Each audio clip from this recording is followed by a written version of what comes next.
last word. Friends.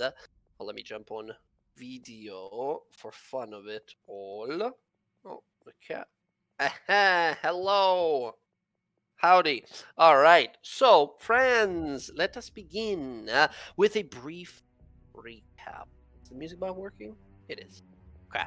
So, previously on our adventures, we did a little bit more downtime. We spent some time with Sky in Marquette. We met up with Samira again, and we discovered that Sky's home and place of training is fully abandoned. Only strange portal sigil remains. She did also find her mentor and sort of father figure, apparently brutalized and mutilated, but still alive. Something has gone terribly wrong. Something has gone entirely different than what she expected as a young trainee in this group. After paying for him to be sort of taken care of and speaking with Samira, putting a brief break on their would-be relationship due to some, of course, previous involvements, you sort of split, parted ways, and the party met back up. Together, you headed your way down to the ruined Tower of Retis, this ancient destroyed pillar that was used by some mad wizard of the past, Astral Lamaine. That was his name. Where apparently a meteor is supposed to bring a truly mighty and dangerous page of vile power, one of which we've been collecting so far. On the way there, while just sort of traveling, Bella actually made a friend. This tabaxi girl called Kai, who we later learned is Archon's sort of like adopted daughter of sorts. Archon's group apparently is intending to steal what the Red Path wants to get back at them for stealing some sort of a crucible from Tiamat's hoard. Just now, we are jumping into the fray after watching the battle unfold for a few rounds ahead of us. As we begin, we rolled initiative. As you guys were like, all right, let's go now. Do me a favor before we get into this initiative countdown. Move yourself anywhere you would like to. You can move up to, because you guys were prepared and sort of looking and observing this, you can move yourself up to twice your movement speed before the combat actually sort of starts here. Roxy, with your incredible stealth, you will be having your ambush assassination round for the first round, even though like the combat's been going on and such, but because you rolled ridiculous stealth roll last time, very much so helping the party remain hidden and able to pull off this sort of jump into the fray kind of action, you'll get your full assassination. Or at least you'll try. All right. With moving upward, right? Shmove it up anywhere you want. You don't need to go upward. You can go anywhere on this map. All right, well, I'm taking Quit with me. Sounds good. Oh, Roll20 just launched a new tool if you guys don't know about it. If you select your character, like if you grab it, like you're going to drag it around and then right click, it enables the measurement. Yeah. That's been a It's thing been for a while. How do you think I was able to do this? If you press Q, you can put Well, it's always had the Q. The right click one is new. It was just I've been using that forever. Right click's been in for a few years. That's why I can go all around with. But also, yeah, you can press Q to segment your movement, but you can also right click again when you're like moving your character around. Pretty cool stuff. I do like the Q one. Wasn't the plan to bring Kenneth over to us so we didn't so we could dispel? Well, yes, but. Thing? Correct, but your initiative didn't quite work out the way we were hoping here because the battle was ongoing, right? So, you are very high, Casimir. You're just not first to act here. Roxy, you're running out into the open? Yeah, because I want Quip to be here with me. Because I need him to be here with me for purposes that I can. Are you right here right now, Jen? Yeah. I should ask, because your health bar for me is like over here, but your character. Yeah, I'm right here. What the fuck? All right, her health bar. Well, you know what, Quip? You know what? I will move. Can't kill her if her health pools elsewhere. Yeah, I'll move back here. Okay, because I'm gonna give Quip all the. How heavy is that hog head thing for him to carry? Well, okay, Hogshead, think of it as basically like it's like a Well, I wanted him to make a whole bunch of different mini bags. Remember, I asked for like a whole bunch of mini bags. How many Yep. mini bags? Realistically, mini bags out of a hogshead, you can get what is basically each of them would be, I don't know, like a little handful. It wouldn't be that heavy, but altogether would come up to like, I don't know, like 5 pounds or something like that. Yeah, no. Okay, so I would want to hand him like, I guess they're like 4 ounces each, Sure, right? sure. I would want to hand him like 3 of those. Okay, got it. He's got 2 or 3 of these little bags of And I want him. strange powders. He's gonna be invisible. Okay. And then I'll stay there. I moved over here now. Can you see me here? Okay. Yeah. I see. Yeah, gotcha. Bryn, I see you rotating upward. Casimir dashing up ahead. Sky, Bella, all of you guys sort of moving on ahead. Okay. Is everyone happy with their positioning right now? Huh? Yes. Yes. Okay. All right. Oh, really quickly first before I say that, how deep is this hole? It goes about 7, maybe 10 foot at its lowest. Okay. The meteor itself is a big stone, about 15 feet total, so like 5 feet of it is like above the hole. Okay. All right. That's fine. Okay. That said, quick rundown of what happened here. These 2 forces, Archon's forces, or forces of Tiamat, if you could say, and the Red Path met. They talked some mad shit at each other, and then a fight started. This big gorilla leapt forward. 2 of them originally there. One of the big gorillas sort of leapt forward. Big evil Minotaur barbarian man leapt forward. They battled. These flying ice devil people, dragon ice devils, flew on over. 2 of these like black scale dragon flew over to Canis. Canis fucking punched their heads off. Ash is currently flying around, screaming, yelling at them, trying to charm people. Tried to charm the barbarian, didn't work. Cruel the Turtle, the death cleric in the back with the fucking heavy metal hammer, shot a death ray, this like finger of death spell at Arenia over here, this frost mage, who attempted to petrify Kai over here in ice. However, his finger of death sort of made her lose concentration, having taken all that damage. Kai, now free, kind of looks around for a moment as this weird bugzoid, monsteroid thing demon over here is rushing at her.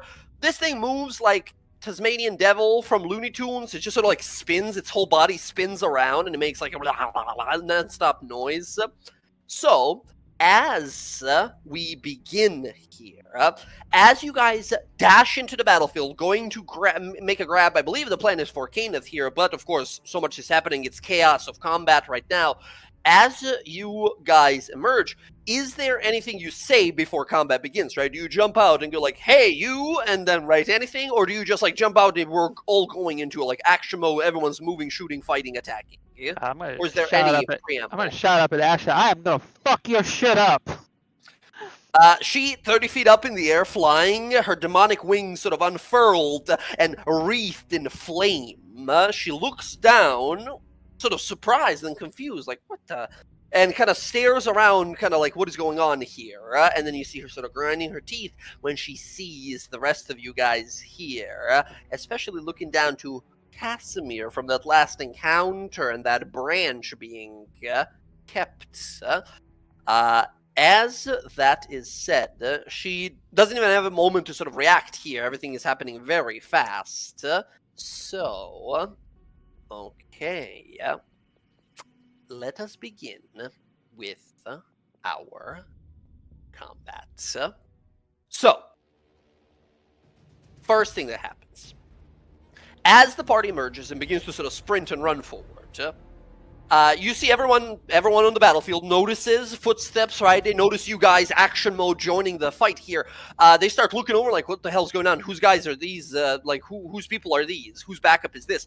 And you see immediately that on the ground currently, this giant minotaur like rolls over to one side, sees the party there. His eyes go wide, and he sort of grits his teeth angrily as he looks over to Casimir. And then points past Casimir to Bryn and says, "You motherfucker!" As he begins to like stand up and his flame swords are glowing and everything. He yells back to the turtle saying, "That's them from last time. Looks like the fiends here have reinforcements." The turtle looks around to you all and just sort of inspects you all for a moment and looks amongst you all. He looks back to the Minotaur. He says, "The Wind One, that's the one that humiliated you. Kai, that one first." Tabaxi Girl, going first in initiative with a 30 initiative here, no. spins around, sees you guys, clocks Bella right away, says, "Hey, wait, no, they're not. I don't think they're bad guys. I don't think they're with anyone. I don't want to. Do I have to? Because I don't think they're." And the turtle yells back, says, "Enough talk. If you don't want to kill them, then disable them." And she sort of like looks a little deflated, looks over to Bella and says, "Sorry, but I think your friends are the bad guys. Don't worry, I'll help." And she, boom, goes into like a full sprint forward. She moves at incredible speed. She's going to move like so. And she sprints around Casimir like really quickly all of a sudden. Sky, I don't think you have a melee weapon in hand to like I do stab her actually. with. I got my gun and my sword. You weren't letting me make opportunity attacks with the pistol. That was like a one-time situation. It was a very specific situation. Okay. This person is so incredibly fast. I'll let you like make a slash with the sword as she goes by. Yeah. All right. You have disadvantage on this attack, as you see her sort of appearance is illusory and sort of kind of like duplicate almost. Hey, let's fucking go. Okay, that is 5 points of damage. Should be adding your dexterity to that, I believe. It should, but it didn't. Sometimes when I open it up, it drops parts of the stat out. Weird. Yeah. You slash through this sort of illusion as she like appears up here. You see that illusionary effect that was on her fade and disappear, and you can clearly see her now as this sash that she wears loses its magic. Bryn, she runs up to you and Casimir over here and says, "Sorry." She swings. Let's see. She's going to make a few attacks here. Casimir, she's going to attack you 3 times, and then she's going to attack Bryn 4 times. Casimir, well, first of all, Bryn, for you, these are the attacks. It's 1 time, 19, then a 27, and then a 12. Okay, she does 6 damage, 6 damage. Times. These are non-lethal attacks. She runs up and taps you twice on the side of the ribs, or you're like, almost like drop your weapon. And she gives you a look like, sorry. Turns over to Casimir. Casimir, I have some really bad news for you. Due to her ability called Unerring Strike, she automatically hits any creature without having to roll if they have a passive perception of 17 or lower. She goes, taps you 3 times really quickly. You take 6 damage from each of these attacks. That is a total of 18 damage to you as she like taps you on each side as you almost fall to the ground. Finally, I need you to make a dexterity saving or fall prone. Damn. That's insane.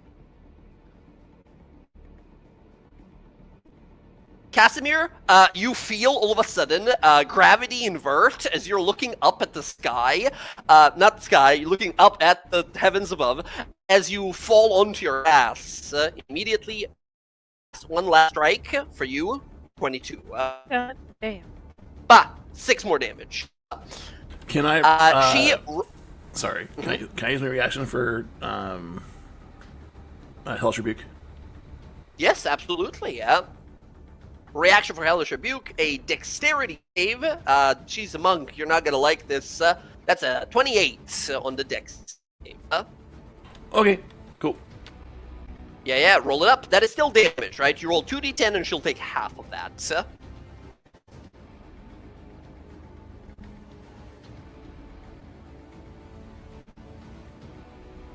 Okay, nice. Is going to be 6 points to here. She runs on up, looks over to Bella, and gives her like a thumbs up, like, don't worry, I'll help. And she looks to her friends like, wah, they're ready to fight. All right. She is going to continue. Bryn, if you want to, you can take an attack of opportunity. She goes like, right, I forgot. She runs all the way back over here and says, not done with you, lady. The turtles are like, no, stop, go back to them. And she's like, oh, sorry. She doesn't have any more movement to go all the way back.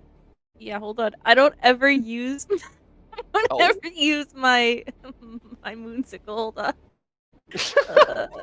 You're like, where the fuck is it? I'm trying to find it. I don't know what's going on.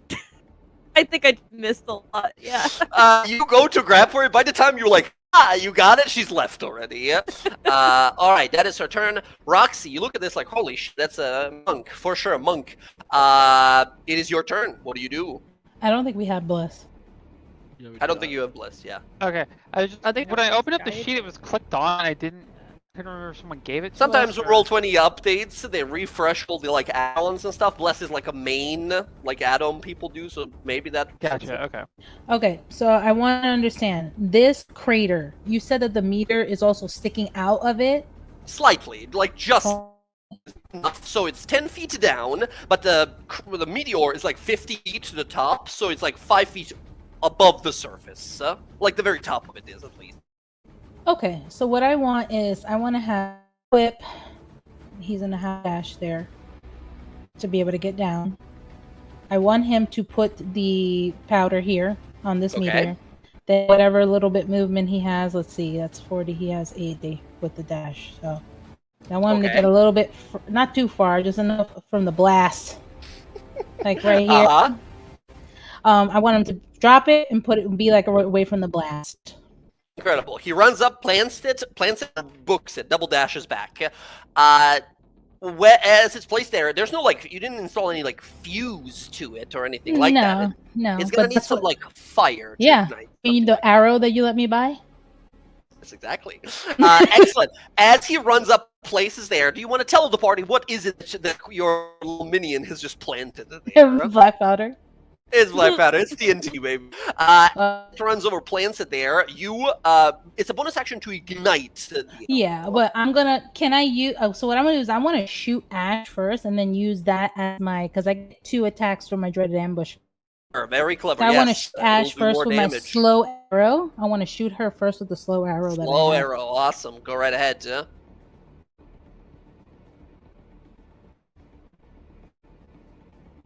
Ooh, 25, 27 with archery will easily hit. She'll spin around. She will do silvery barbs on you. I need you to roll again. Okay. So she will give you disadvantage, aka make you basically reroll, and she will give that advantage to someone else. That still hits. It doesn't matter. That still hits. Roll that damage. Roll the sneak attack as well, because technically right now, it's your first round of combat. You get your assassinate ability and such here, which means this is a critical hit instead. Let's see here. Do I have any of these that are shit that I can re-roll with Piercer? I think I have one in here somewhere. Rolled a D2 on a sneak attack on a D6 on one of them. Rolled a 1 of the acid damage. Yeah. Oh, you said I could re-roll those, right? What is that for? The acid damage? Or no? You said I could use the acid damage to It's re-roll it, all right? part of the steam attack, so technically it counts, for the piercer. And it's 1d4, so I'll re-roll that. Roll the D4. Oh, wow. Okay, whatever. Keep in mind, this is your ambusher attack. This is a critical hit you land here. So, double the dice. 1 more extra D8, 2 more D6, and 1 extra D4. Huge. Oh my god. 1 point to them to she throws up a like hellish barrier and tries to sap away your own luck. However, the arrow punches you, hits her by the side of the neck and cuts her. She doesn't seem like she's mortally wounded from that strike. However, that is serious points of damage. She reaches for the side of the lip and looks, and we see her infernal blood flowing. She licks it and looks back to you and grits her teeth. She's looking around to one of her minions to like command it to go after you. However, that is a slowing effect. She needs to make a wisdom saving throw. All right, this is a chemical, magical in a sense, of course, poison. Actually, yes. Yes.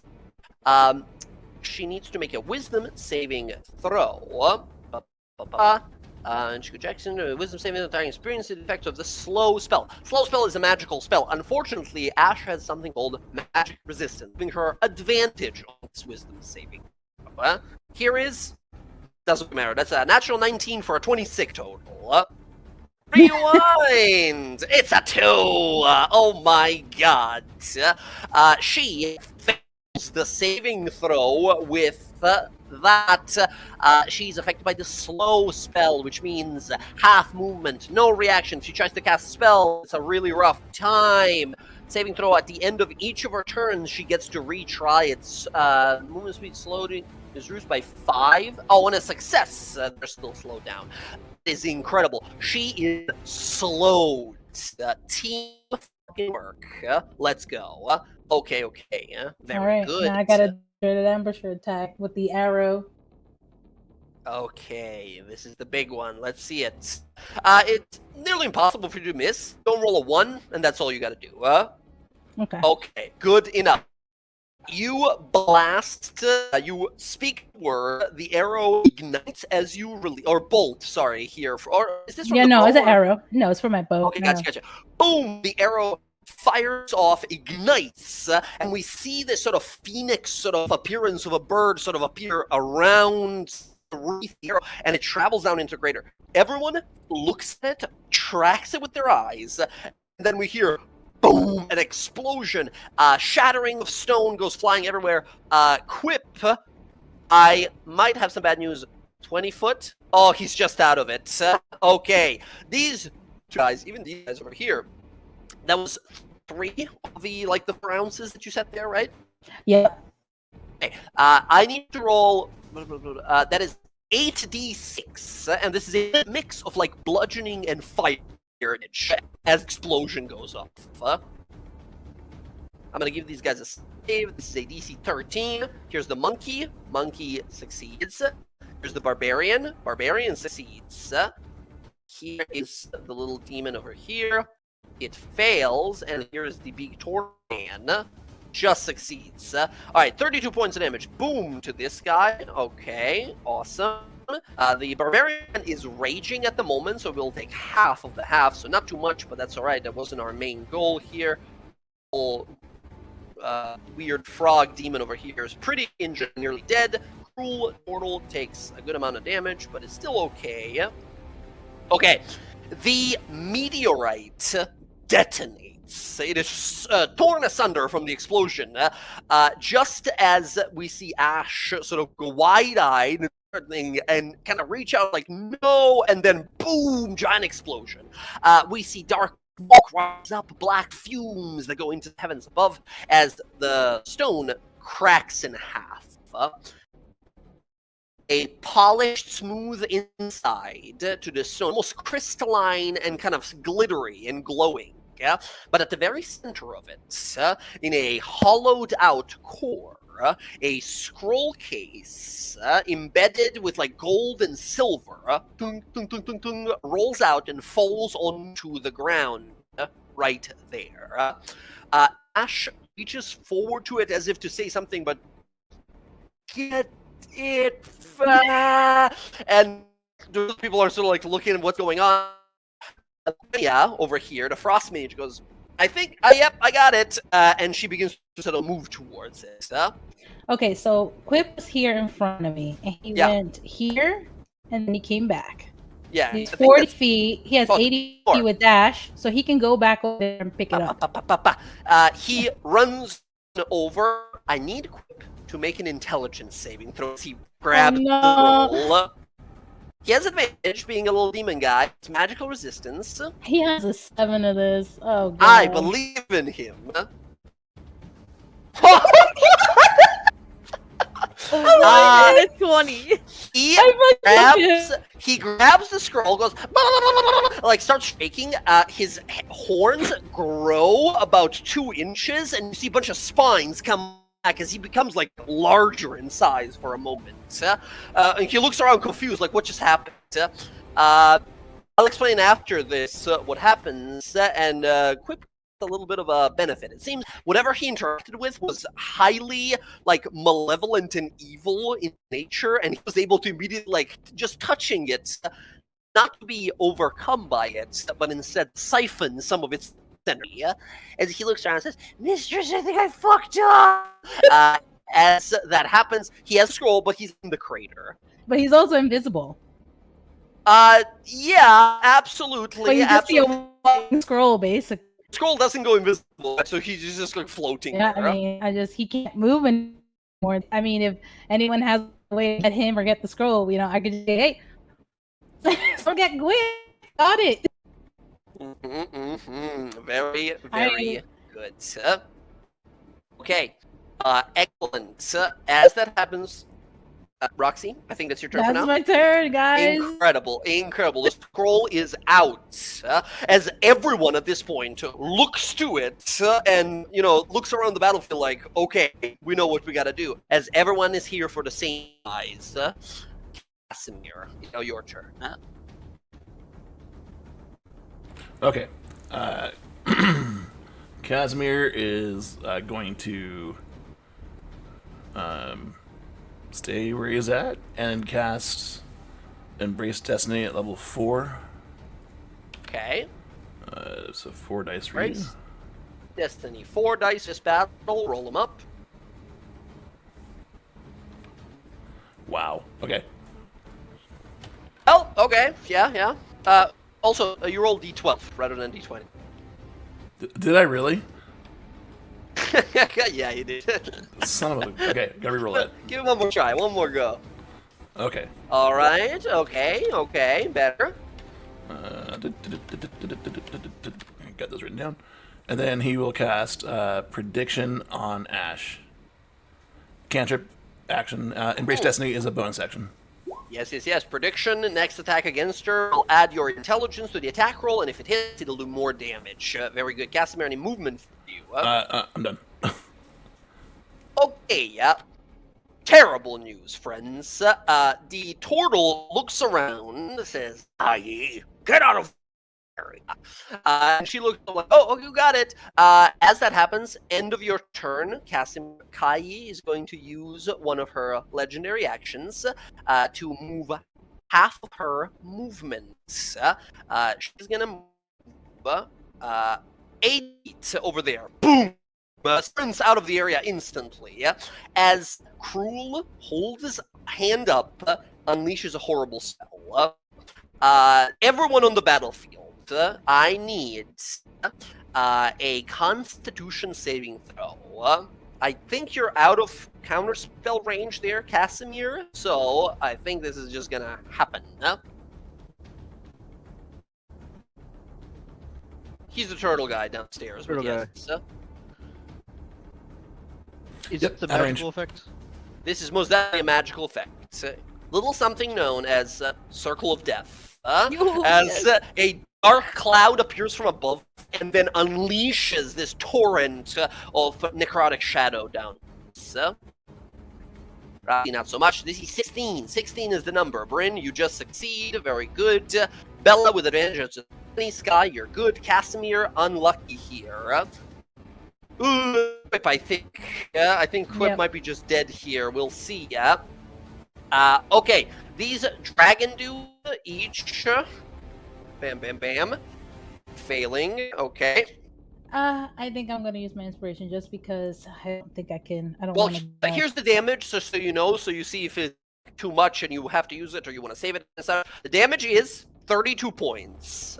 That is the necrotic damage. This is a 60-foot radius. This is 120 feet across. He's blasting everyone on that side of the battlefield. The monkey over here survives barely, just purely barely. Quip, fortunately, even if he were to save, I think he's just gone. Quip appears for a moment, goes, shit! Pops out of existence, scroll, tung, tung, falls onto the ground. Is it complete darkness here now? No, this spell doesn't make darkness, it just makes death. It just makes death Okay, happen. so I'll take the damage, but I am going to half it with my cloak, and then I'm going to teleport 30 into where the crater is, where that thing is. Where there is a dark area, right? Excellent. Okay, you take half damage from this, which 32 down to a 16, and then you teleport. Sky, you take half. Bella, you take half. Bryn, you take half. Casimir, you take full amount of damage here. 32 points. Casimir uses rewind for 17. Oh, rewind. Okay, that is half damage only to you. Ash succeeds, taking half of that. Arena over here. Ooh, she fails, taking 32 points of damage. Arena is starting to look kind of messed up here.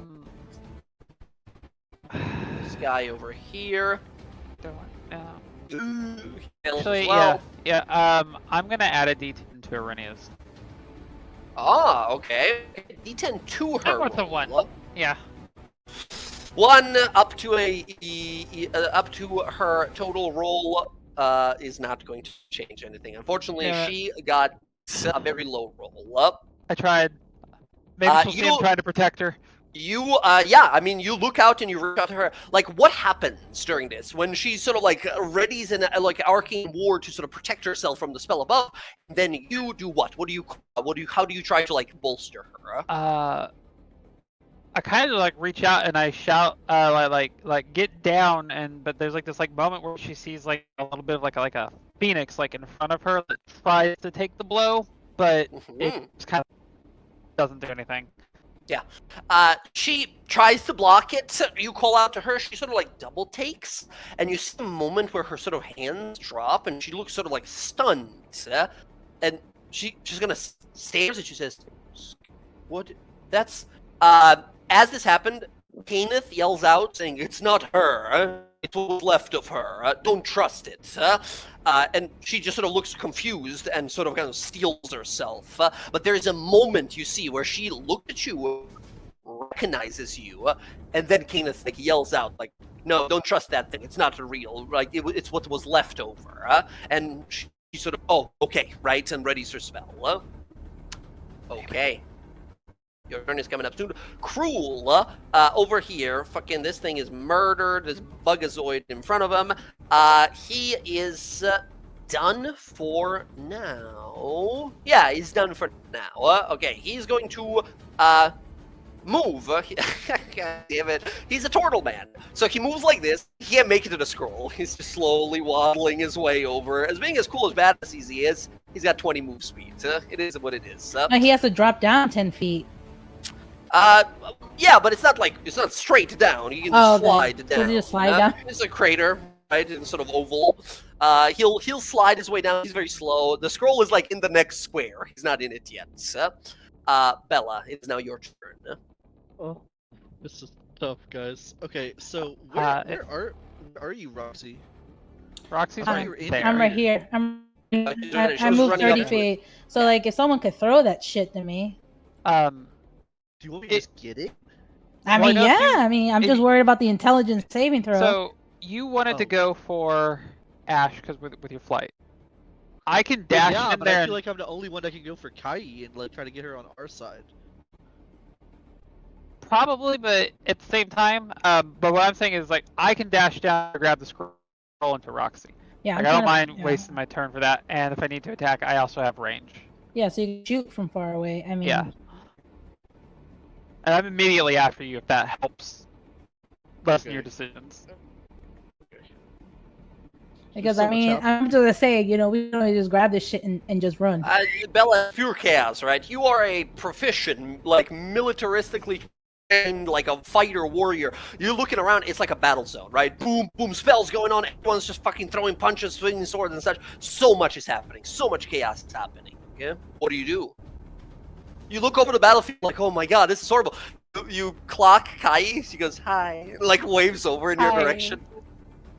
I like her so much. I want to save her from this. What do? Throw her like a so- ball. Throw a ball over there. You whenever you look at her, she's doing something like extremely ADHD in a moment. She's got a little kendama and she's like playing over there by herself. Next she's got a little taco drum where she's like. Bella, what you doing? Ash is currently 30 feet up in the air, surrounded by these like ice dragon devils. Slowed down and poisoned at the moment. Okay, we gotta find this bitch. Okay. Hey, guy, want to see something cool?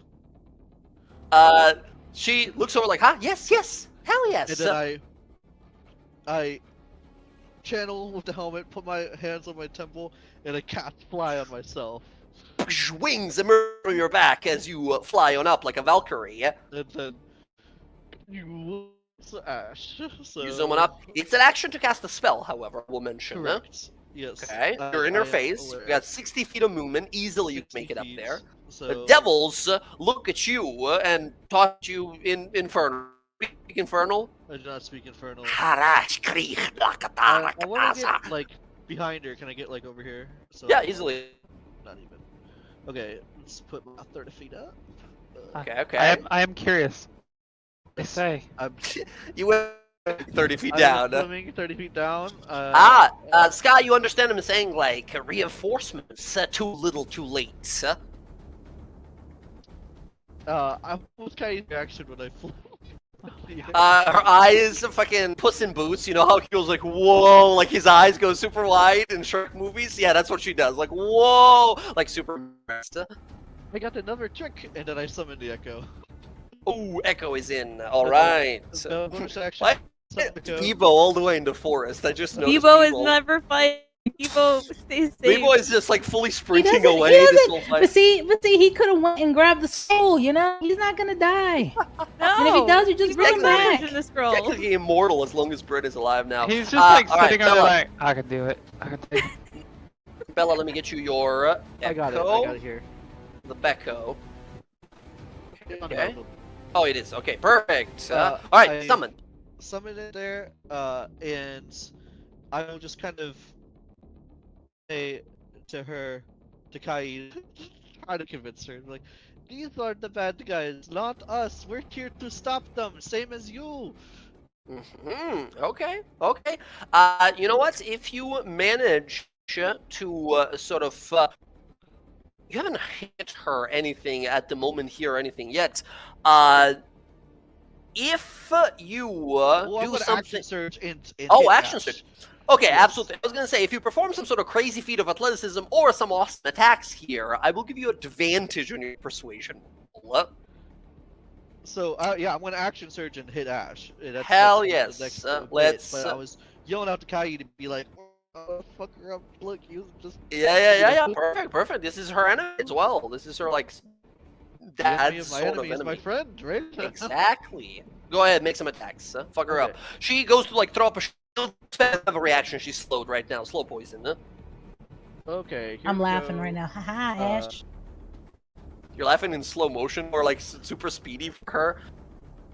Okay. Ooh, that hits. Shield would have been nice. She would have been nice. All right, that totally hits. Being like a fiend, she has to take half from the cold, but that is 11 points of damage. Awesome. Still extra. Here we go. Second one. Hits as well. Easily hits as well, doing additional 13 and 14 points of damage to her. Leech Awesome. Incarnation, of course. 'Cause we got. Ooh. All and, out, baby. All out. Yeah. A 29. Let's go. Nice. That is 15 and one cold. Very good. Bam, bam. You and the Echo spinning around through the air, flying together, stabbing, slashing, and spinning. Kai is looking at this like, that was awesome! Just sort of staring at it there. Bella, you call out, we're the bad guys, I promise. Give me a persuasion roll with advantage, because you landed all of your hits this turn. 20. 20, yeah? As you call out to him, Cruel, the turtle man over here, looks back and says, Kai, enough distractions. It doesn't matter who they're with. They're not with us. He's going to try to counter you here with a intimidation roll of his own. He's a sort of a scary turtle, but not that scary. Let's see. He needs like a natural 19 here. 14, not gonna do it. She looks back, says, but they're not. They're helping us. They're helping us. Why? We don't need to fight them, right? You know what? This is just so confusing. I'm gonna sit this one out. She, boom, rockets off the field. She just sprints into the forest, and they're like, "No, you!" And he's just sort of yelling. Thank you, back Bella. at her. Thank you, Bella. As she doesn't want to fight. She doesn't know who's the good guy or bad guy, so she just leaves, right? And she's gonna just be passing her turns from now on. She's sitting at the very corner of the map. Okay, Bella, excellent work. You remove a combatant from the field, effectively, yeah? Oh, Okay. I'm concentrating, I'm realizing. Concentration. Yes, you are. Okay. Yeah, that's my turn. That's your turn. Sky, we go to you. You look over, you see Arenia staring at you, like, confused, but then sort of, like, you know, looking around like, okay, yeah, sorry, I got distracted. And she's ready, like, to blast you guys with a big spell.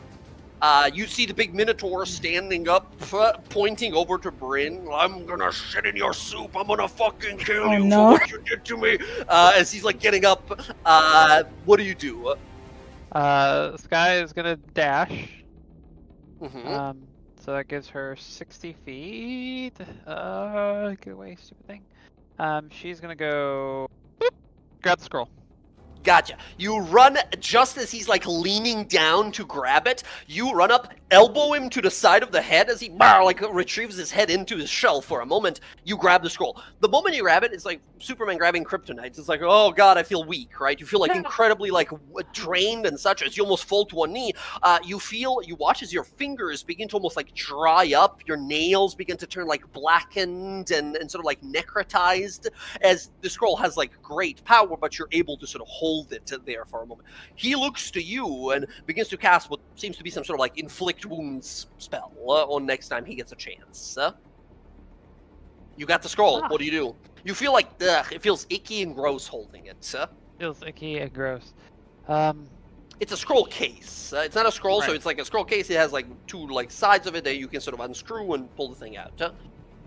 Perfect. I'm just gonna I'm gonna kind of like spin around and like frisbee wing it up to Roxy. Just like Okay. Roxy, easily. Bam. You catch it. You too. Immediately. You feel horrible. You can feel some of your, like, the edges of your hairs begin to turn gray and such. You feel your lips dry. Immediately your skin pulls tight against your face, almost like a skeleton. As you feel, like, weakened almost from this. Can I Okay. put it in the bag? I don't wanna Not hold right this now. thing. On your turn, perhaps, but not right now. Everyone on the battlefield goes, the scroll! No, get it! As everyone begins to turn their attention now towards Roxy. Okay. Sky, that is your turn, running over there. throwing your thing. So it's a dash over there to do that. I'm gonna continue that like spin around as she like throws it up and she's gonna turn to Cruel, and as she does, gun comes out, hammer cocks, points it right up under his chin. Action surge. Ooh, let's go. Make some Hello. attacks. He's just like, what's his teeth at you? We're gonna spin a grip point. He's That's gonna be an beefed, I advantage. guess. Hell yes. Nice. Yeah. Okay. Very good. That hits. Bam. Second shot comes out at advantage as well with another grip point. Bam. That hits as well. Awesome. That is 16, an extra 16. Consistent. And then Okay, she's good. gonna 26. Swipe at him with her sword for a 27.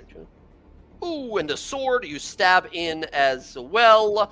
Bam, there we go. The sword, by the way, when you make opportunity attacks with it, does add dexterity. However, because you don't have like the dual fighting or like dual wielder fighting or whatever, because it's a bonus action stab, it actually does just that's right. do like the dice damage. But in this case, Gotcha. you roll max, you roll double 4, so that's 8 points of damage as well. Cruel, after the damage he took from some of these like demon monsters and such, he's very close to being bloodied already. This very powerful death cleric that's on the battlefield. Okay, let's go. Sky, incredible work. I think that's going to be your turn for now. I do, because I had initially dashed in and then action surgery. I still have some movement left, I think, Okay. from the dash. Okay. I was...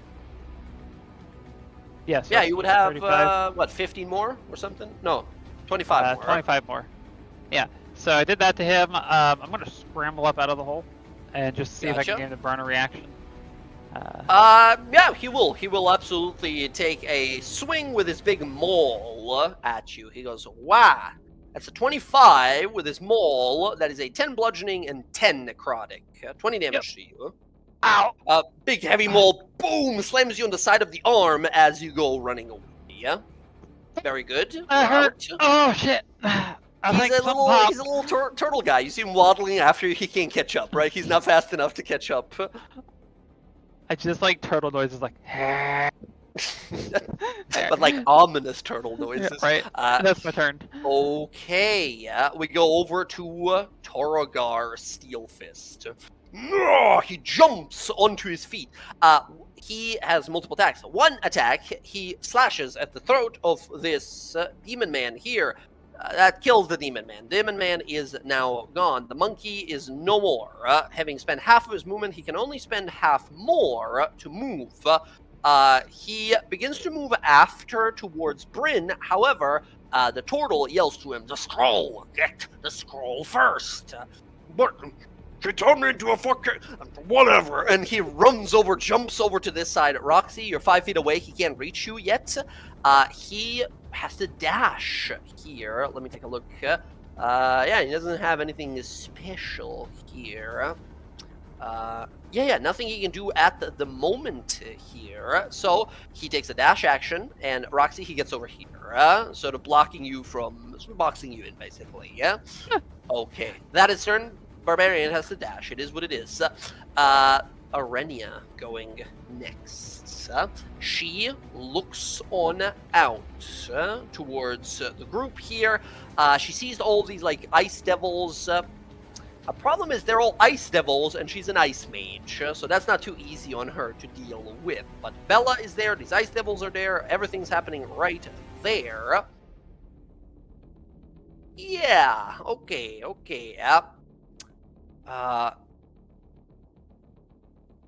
Excellent. Perfect. She is going to use her sculpted explosion.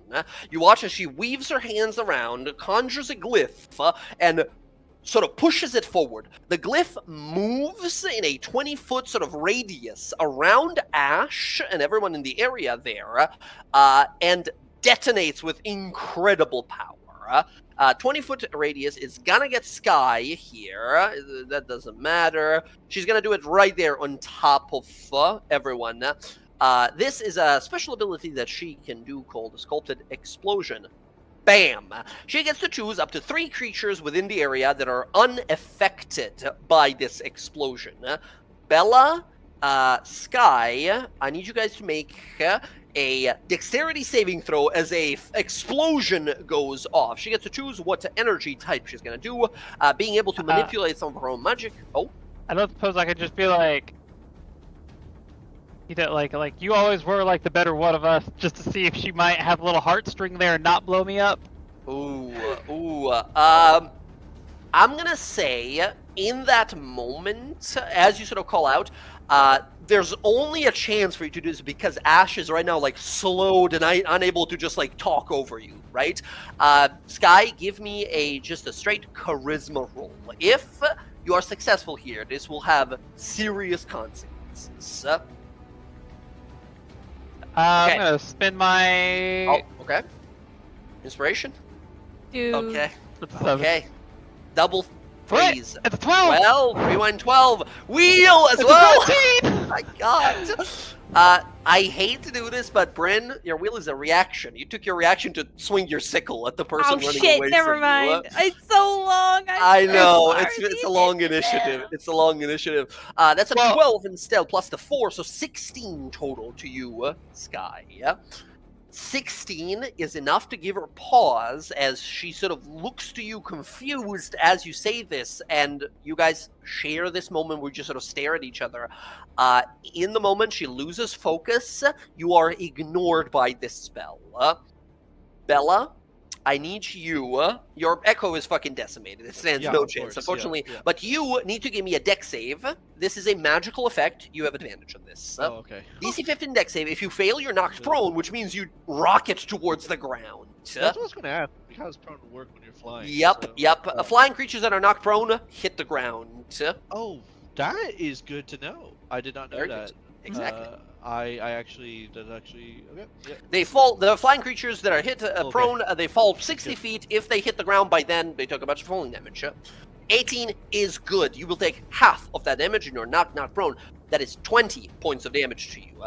The 3 ice devil creatures over here, one survives, but the 2 others are destroyed by the explosion there. The Bella Echo is gone here, as Sky, you feel this thunderous boom surround you. However, it does not harm you. As she's just sort of paused and looking at you, confused, what is going on? As you pretty much like give her pause here. She doesn't know what to do and how to react properly, and she realizes sort of what has happened and is just sort of momentarily kind of. There's a moment where you're just sort of looking at each other in the chaos of the battlefield. Okay, next up, the white draconic creatures beat on Ash. The one remaining one just beats on Ash. He goes reckless and hits her twice with a longsword. 22-22. She can't shield. She takes the damage.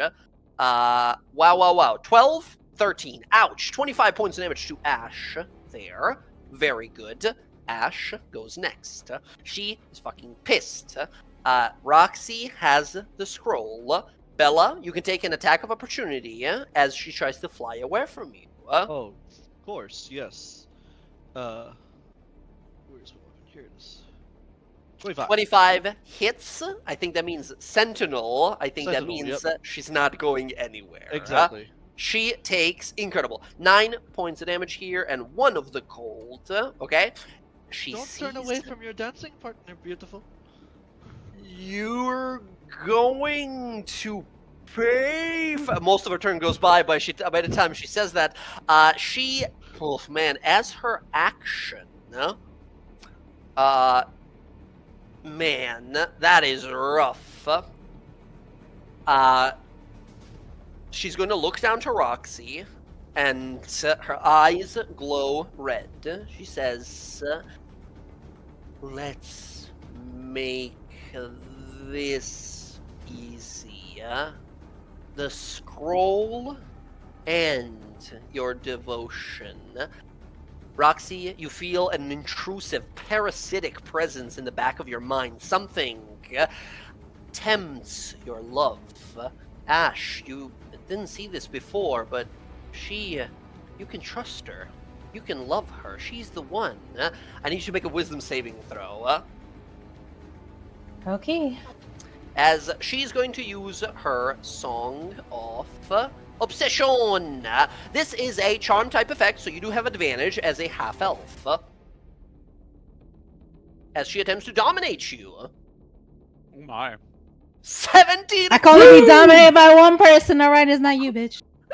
Oh, she goes, oh my, but she doesn't get it out. As she attempts to cast this charm on you, forcing you to give her the scroll, but you resist it. You're immune to this charm for 1 day.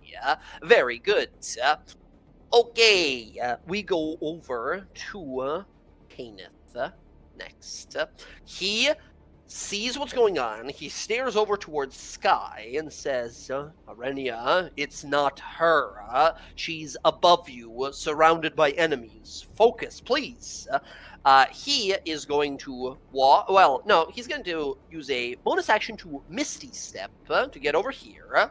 he's gonna walk up to Sky and says, as he winds up, you see this magical glow appear around his gauntlet. As he winds up a punch, he says,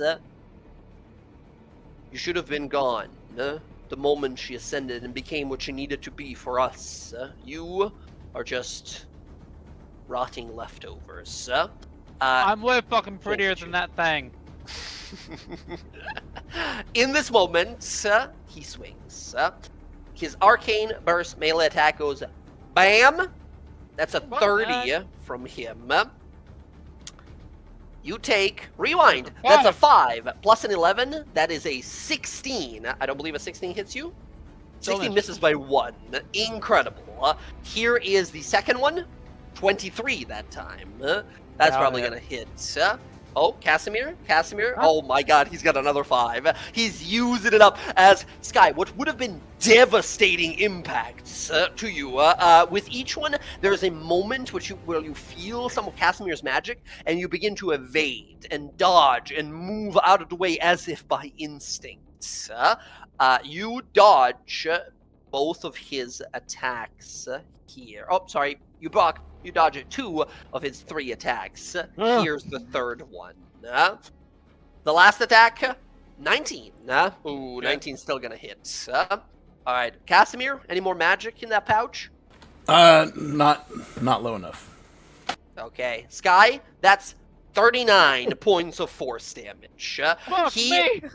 He slams into your side, and you feel yourself lifted off the ground as this, like, power magically enhanced gauntlet sort of boom, boom, slam into you. You dodge twice, but the last one clips you, and it just clips you barely on the side of the hip. You fully sort of pirouette through the air. The force behind these is so incredibly, like, bolstered, it's ridiculous. Okay, that... Crazy rolls there. 4d10, I rolled an 8, 7, 9, and a 10. I'm good at D&D. All right. Kenneth's turn is done. Bonus action to Misty Step. The monkey demon is gone. We can remove him from the initiative for now. Bryn, finally we go to your turn. Bryn, it's your turn. Oh We my did god. it. Aura Vitality. Aura of Vitality comes out. Bonus action, Chalice form. Chalice immediately. form, okay, gotcha. And since I can cast the Aura of Vitality immediately upon activating it, I'm going to give it to. Oh fuck! There was someone I wanted to give it to, but I think I'm gonna have to give it to Sky now. She's getting fucked up. Okay. Where is it? Sorry, I have so many spells. Just give me a second. All good, all How good. that does not look right. That, I think that is it. It's a 2d6 Wow. for, wow. That's a lot of ones, my friend. That's a lot of The bare minimum ones. you should get. Wow. Okay, that is, so who's the That's going to aura Sky. going to? All of it? Yeah. Okay, Yeah. All of that's Sky, going to Sky. 12 hit points back to you as druidic magical healing rejuvenates you. Okay. That's my turn. That's nice and simple. All right, worth the wait. Kai is back here. She's like looking in and out. Like I just can't make a decision. And that's gonna be her turn. She passes her turn. Roxy, it is now your turn. You have the scroll case in hand. Yeah, I'm putting that in my bag. You put the scroll case in. The moment it does, your bag begins to glow. A rift begins to open in the center. Oh, wait. Well, how am I supposed to... I don't know what the fuck that is. Of course not, right? As you go to pull it in, you being incredibly dexterous, you realize in that Wait a moment, minute. like, What bag do you think I'm putting in? I'm putting it in my bag, not my handbag of holding. Oh, I just assumed it was the bag of holding. My bad. No. Okay. Because the other stuff is in there, and I don't know what's going to happen say- with the 2 of those bags. I don't know what's going to happen with the scrolls. Fair enough. We'll say as you go to pull it and you see a little rift begin to break, you're like, nope. You manage to sort of bring it back in time, realizing that fact about it as well. As you quickly pocket it and put it back into your bag here.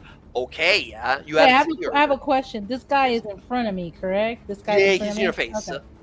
Big barbarian man. Okay, so yeah, I'll put it in my regular bag for now. I'm gonna. Okay. I am going to. Bonus action Zephyr Strike. Zephyr Strike, okay. Okay, so I get no opportunity attacks to move, and I get more movement. So Absolutely. I'm going to move. I don't want to move too far away from everyone. But this guy's going to keep following me. How far can I get the fuck out of these woods if I keep going? I mean, you could just say I leave, right? And then we'll see how much you can get off the screen. Like, this is like a big wooded area. This whole area is big, like, wooded, top of the mountain type of thing. Yeah, because what I want to do is I kind of want to get away from eyes of these people because I want to eventually remove the page from the scroll and leave the scroll case somewhere on the ground. Mm-hmm. So that they think they have the scroll case, but the scroll is not going to be in it. But I can't do it here in front of all these fucking people. Understood. So, like, I want to get... Very clever. Alright, so I'm gonna... I guess... So, Zephyr Strike, you can now disengage, you can move normally, right? That's your bonus action. You, does it also increase your movement or something? Yes, it like does. That? It gives me 10 more feet. Okay, awesome. That puts Actually, you at 40. no, actually it gives me 30 more feet. Hold on, let me read it. I think it gives you 30 when you, like, fire off the attack. It's basically like an extra free move, I think. Oh, is it? Okay, well then, yeah. Whether Okay. you hit or miss, your walking speed increases by 30 until the end of that turn. Okay, so if that's the case, I'm going to... So then that would give me... Okay. Yeah, fuck it. You know what? I'll sit here and I'll shoot this fucking guy with a slow arrow. Go ahead. Take a shot. With advantage because of Zephyr Strike. Absolutely. Fuck you fucking bastard! Whoa! Boom! Right into the I hope it forehead. kills him. I don't want to fuck him to hit Bryn. His head falls off. Again, no, it doesn't. Alright, roll that fucking damage, please. Here is a wisdom saving throw against the slow. Ooh, he does succeed against the slow. Okay. Ooh, Okay, I'm gonna you'll re-roll love that to one. see it. Re-roll the one. Which one? In the... The one that...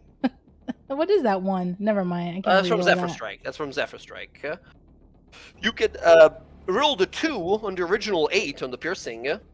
Yeah, I'll re-roll that. Okay. Oh, rewind. Oh, rewind. 7 for that save. Minus God. 1 in his wisdom. He fails. That he's a slowed Minotaur Barbarian. Wow, wow, that was unfortunate. Reroll. I roll like shit with those. I don't know why, but it doesn't matter. Okay. Oh shit. +4. All right. Bam! 49 points of damage as you run, spin around, boom, take a shot, lands right into his forehead as he recoils. I have some bad news. He will take half of that being a raging barbarian right now. All damage That's he takes right fine. now is reduced. I just wanted him to be slow so that way he can't do too many attacks or things like that to other people. Yeah. Boom, hits him. He recoils for a moment. We see his eyes sort of dilate for a moment. He looks around, confused, says, "Oh, fucking kill!" And he's like yelling over as you hear like laughing and Kai's like rolling on the floor because this is hilarious. Okay, Roxy, you get 30 feet of extra movement right away. So yeah, so it was 30, and then so then gives him my other 30, right? Then yeah, you get your actual movement. So you Okay. are with 30, you're like almost at the edge of the map. You can put yourself at the edge, but with that, you are 20 feet extra off of the map right now. Yeah. Okay. I mean, you're in woods right now. You don't see anyone seeing you right now, other than this Tabaxi woman who's just sort of like looking back and forth. I'll try to turn my back so she can't see what I'm doing. I'm gonna take out the scroll. And then take out the actual page and put the Okay. page in the bag with the other pages, and then kind of put the scroll and like kind of like stick it in the leaves and stuff and like hide it, and then just leave it there. Okay. I don't want this physical scroll. I just want the actual page and put it in the bag. That's it. Gotcha, guys. So scroll case, you open, grab the scroll, leave the scroll case as if like, here it is, guys. Yeah, like close it so it looks like the shit is still there, and then there. Close it, drop it down. Give me a sleight of hand roll while you do this, just so the monk doesn't notice you, just so Kai doesn't notice you here. 27, perfectly stealthy. You drop it, and you're like, I don't imagine you drop it where you like end your turn. You're like, as you're moving, throw it off to the side and just sort of keep moving. Yeah. Yeah. Incredible. Roxy, perfectly done, perfectly executed. I believe that is going to be your turn. That's it. End of your turn. I need you to make a wisdom saving throw. As you feel this energy sort of pulse for a moment, as you look down to your hand, and your other hand is reaching up to open the scroll. I'll explain what that means in a second. Yeah, I'll use my my inspiration. Okay. And that's You need to even roll with super high. my ring, right? Where they can't get into my brain, but it doesn't matter, right? This is not exactly that. No. Fuck. Ugh. Okay. You guys watch as Roxy runs off into the woods. She disappears from sight. She's fully gone for a moment. However, in that moment, Roxy, as you hold this scroll for just a moment, you watch these magical runes begin to glow as if some sort of like something activated as soon as you placed your actual hand on it. As that happens, you lose sense of time. Everything sort of fades back for a moment, and it's as if like the whole reality just sort of zooms out. You see these mountains, but you're above them. You see the Exandria whole, but you're sort of above it, and the only things you can see are these sort of glowing dots, like lights. Your friends, the rest of your party, you can see for a moment. Instinctively, you reach out towards them as you feel yourself drawn away, like someone grabbed you by the back of the neck and is dragging you away. You instinctually sort of reach out to your friends. Rest of you guys on the battlefield here feel a wave of lethargy wash over the space as Ash falls to the ground nearly unconscious. Cruel the turtle sort of like buckles and falls to the ground. The Minotaur goes flying back. Kaneth, who's like this like giant fortress of a person, gets blasted and falls to one knee as some sort of a wave of like draining exhaustion magic blasts outward. There is a breaking of like a glass sound, and all of you, the party members, feel yourselves drawn away.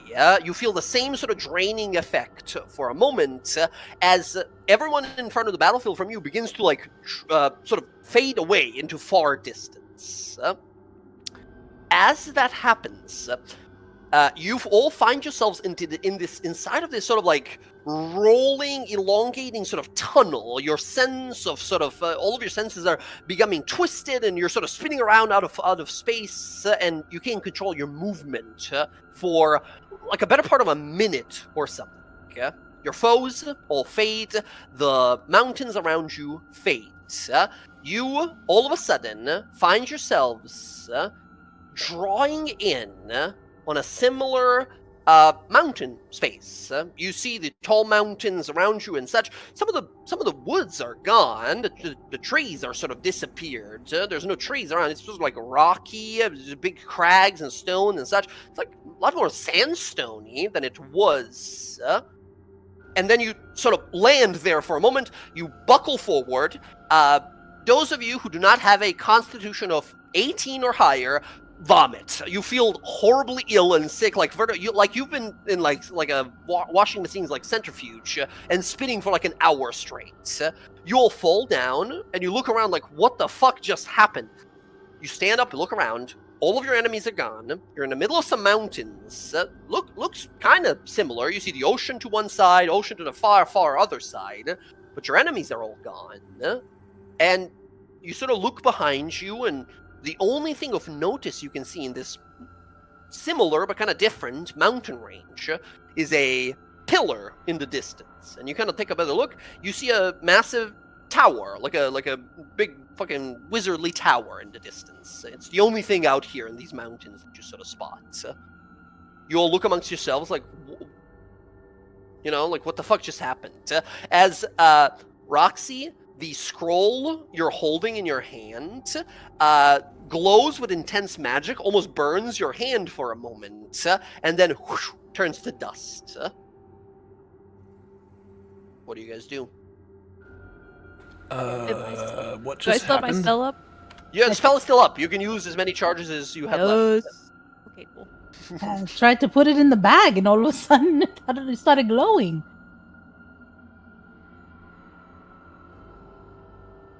to fly up and see what I can see. You fly directly up. Make a perception roll. Perception. 22. Ooh, let's go. 22. You fly up. You see a vast ocean to one side. You see the Lucidian Ocean down. You look on down towards the area where you know on this side of the mountains. That's where there should be some towns down there. I definitely remember that. And you kind of look on up and think to yourself didn't we pass a frozen forest over here? That winter place that Bryn mentioned before? Yeah, the It's frost not wheel. there. Right. Frostwheel is it's not there. You sort of look on down. You see the vast jungle to the south of you, but it's a lot more sort of I don't know, kind of desolate. It doesn't seem as as you you were looking at it an hour ago. There was a whole jungle to the south of here. It's not there exactly. You can kind of you fly up quite high. You can go up Right. 500-600 feet, right? And you're Yeah. looking around, and you hear at one point something. You're like, this place looks very similar to where we just were, but not exactly. Yeah? And then you sort of spin around, and you see far, super fucking far to the west of you right now, across the ocean, 100, 200 miles away, more, probably way more than that. You see a shape in the distance. A gigantic serpent flying through the sky. You see gleaming silver color on it. You see wings that unfold almost as big as islands as it just sort of floats through the sky into the mountains. Do I recognize Give me a religion roll.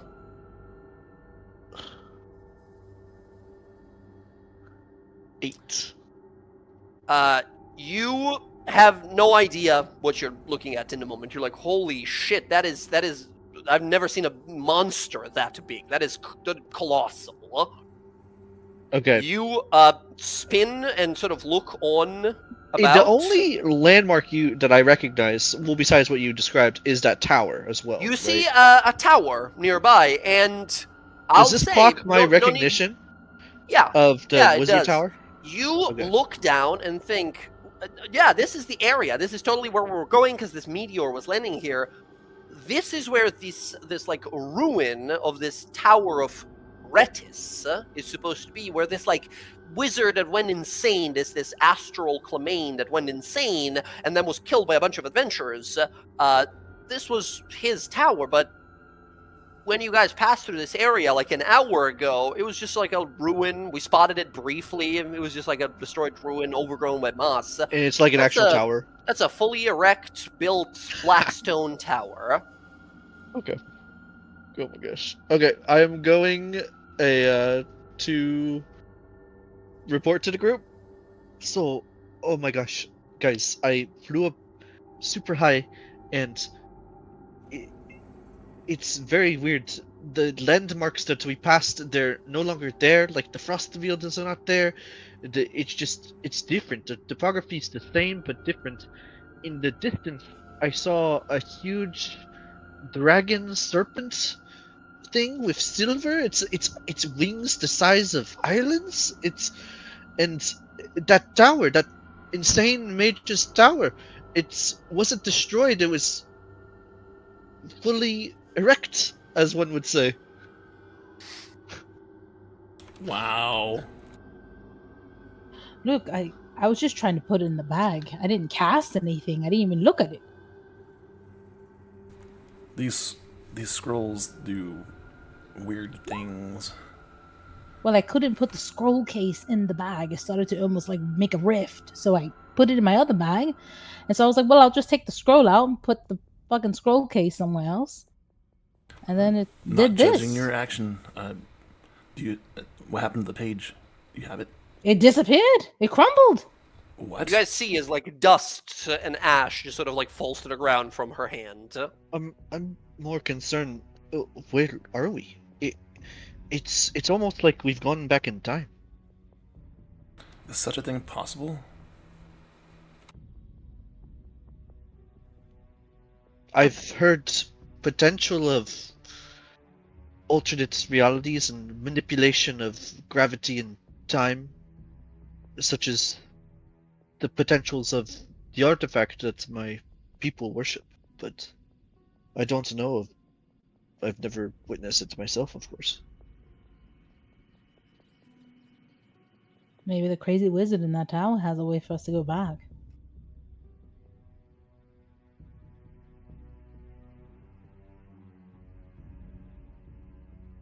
It's the only nearby landmark that we recognize. Maybe we go check it out. I don't know.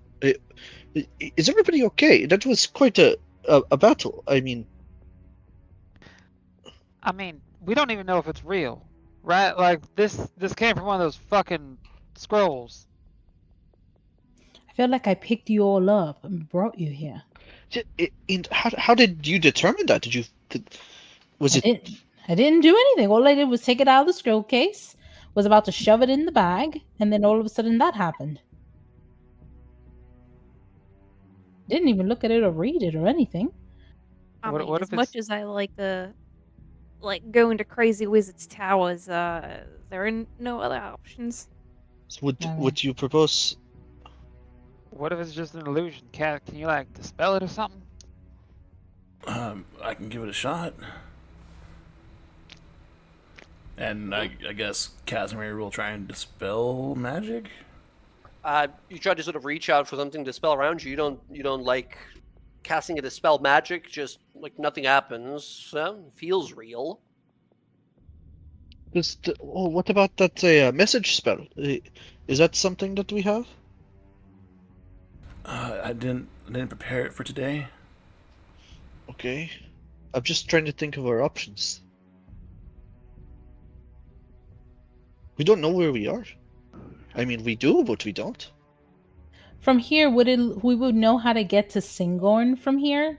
If it's the same type of map? Presumably, you would think, yeah. It's just like west of here, like a few days travel, but yeah, west of here. A lot of them live a long time. Maybe one of them is still alive from then. That will Depends on remember where we are. us. I mean, what do we think? Do we think we are in the past? That seems ridiculous. I mean, if the tower that is supposed to be ruins in our time is there now, then we've obviously gone backwards. If that's even a thing. The issue is if we go to Singoin and we are in the past, I don't think any of us are gonna have context to get in there. So how old is your mother? I don't know how far back we are in the past. She lived with the Ashari for a time. Can we make sense of what that beast was that Bella saw? Make a religion roll,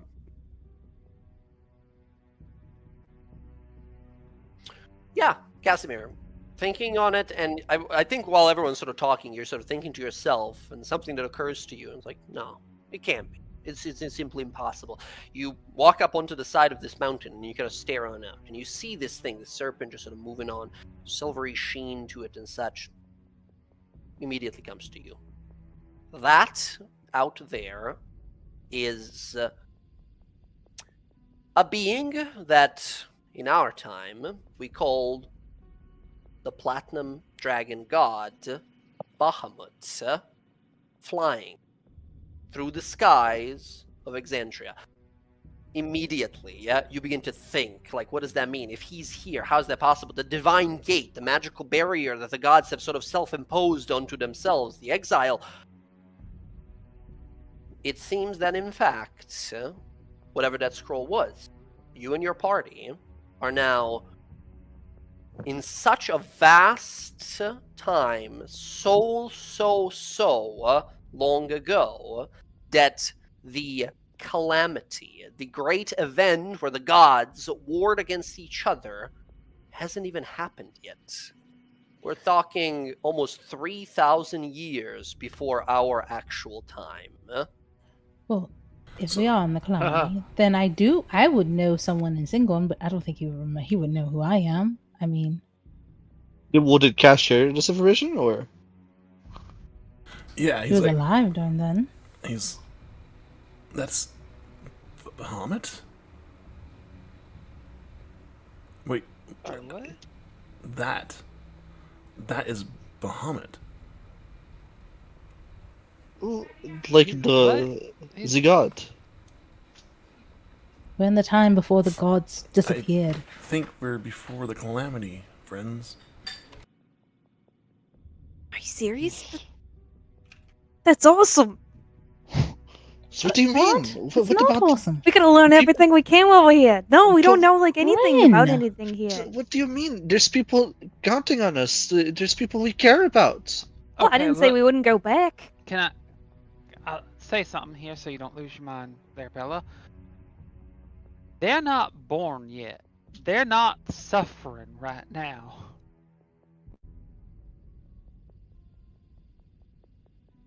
As weird as this is, we just hit pause on everything the Red Path is trying to do. What about us though? Is pause for us?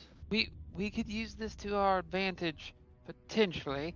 I mean, it's a little fucked up if it is, but we could learn a whole fucking lot about everything that's happened. We could learn about this book nonsense potentially. And if we can return to that point where we were getting our asses kicked, we could flip it around on them so fucking quick they wouldn't know what hit them. I don't know about you, but I was kicking ass pretty hard. You know, my person is alive here now.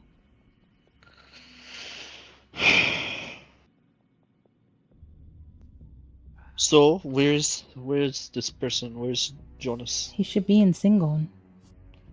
So do we go to Singorn?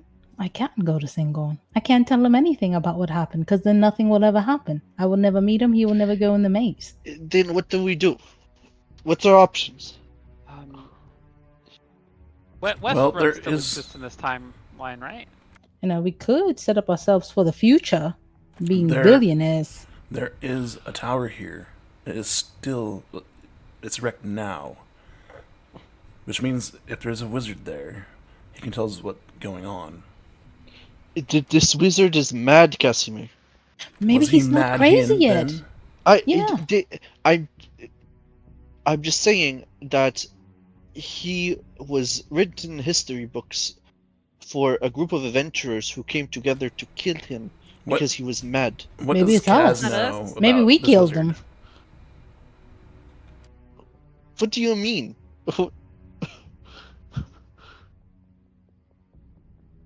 Jay, what does Kaz remember about this wizard?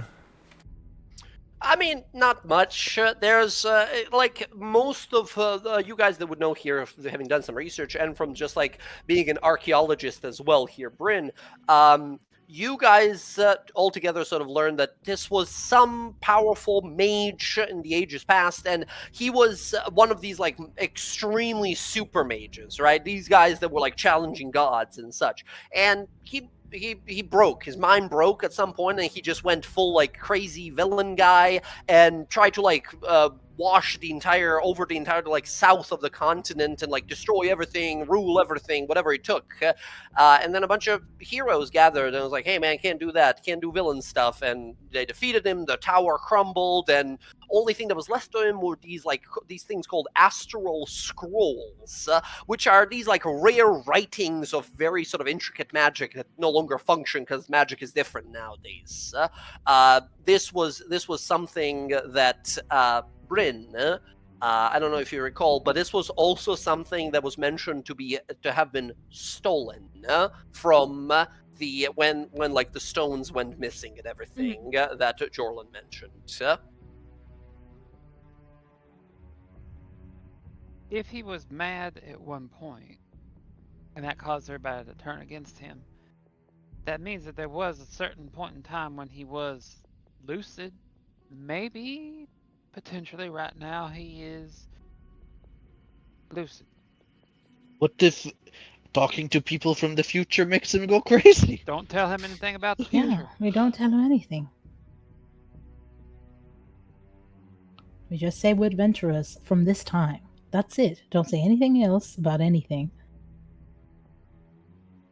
In fact, I would say it'd probably be best to let like Wizard Cass do the talking there. It's okay. If you think that is wise, I am with you to the end. Currently just- with you, Bebo goes, I don't know, this seems like a bad idea. As he's looking around. Okay. You guys sort of look around like, all right. You look about the world. You stare across vast forests and mountains. You see strange, colossal beings in the distance. As you'll walk up, walking across the sands, you see this black tower rise from the stone. Magical runes embedded within the very foundation, as you see the steps. You all, one by one, approach. You climb the steps. You see a massive iron gate await you. Symbols of eyes, dozens no. and dozens of eyes sit across the gate. They all glow with like blue. Some of them are blinking and like green. Some are red. A bunch of just different eyes that blink on the gate.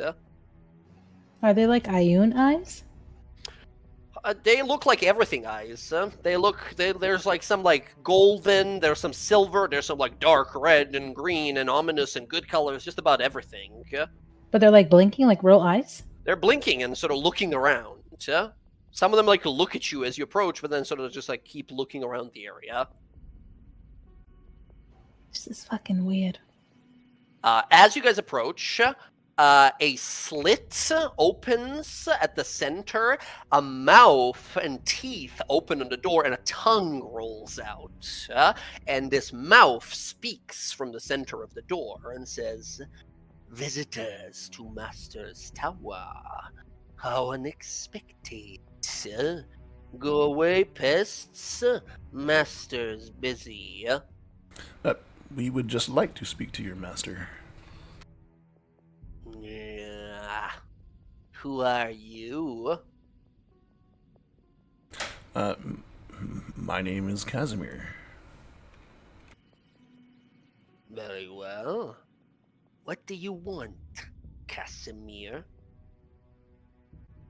Just wandering through and saw the tower and trying to figure out what the current status of this area is. Just wandering. Just wandering, and you find the architect's great tower. It is Very a beautiful well. tower. We are adventurers. The tongue retreats into the mouth. The mouth splits down the middle, almost like a fucking predator mouth, right? And each side as the door begins to creak open. You guys look on ahead, and you see the first floor of this tower. 2 sets of staircases to your left and right, one leading down into some subterranean area, one leading further up somewhere. At the back, opposite to the entrance where you've entered, you see a raised podium and a throne chair made of black steel. 2 magical star-like energy orbs float there, illuminating the whole space. At the very center of the room, a raised podium with a altar, or like a raised dais of sorts. Within it, a crystalline orb rotates and glows. As you guys begin to sort of enter and look around, you see a flickering magical image begins to appear. I'm going to move you guys to a map.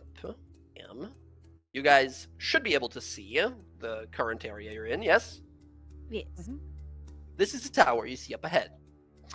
Apparating from this orb in the center is a obviously illusory image of a sort of like maybe mid-30s human man with kind of like brownish orange hair, brownish red kind of hair, bright glowing sort of blue eyes, a bit of like a finely groomed and shaved beard and such, who turns to you. He wears a blue long robe, pristine jewelry, as he stares back to you all. As he turns back to you, he says, "Greetings, visitors. I am a summoned image of the great architect, Astral Clemaine. The mage himself is not currently home. He's been gone for some time, but I hope I can play host well enough for you all. When you guys look at him, when you see this fellow, as he sort of looks back to you all, and the eyes sort of flicker and the image flickers for a moment, you, one by one, begin to all realize you've seen this man before. Oh my god, it's Vassal. You've seen him in Stilben when he first asked you to come help him.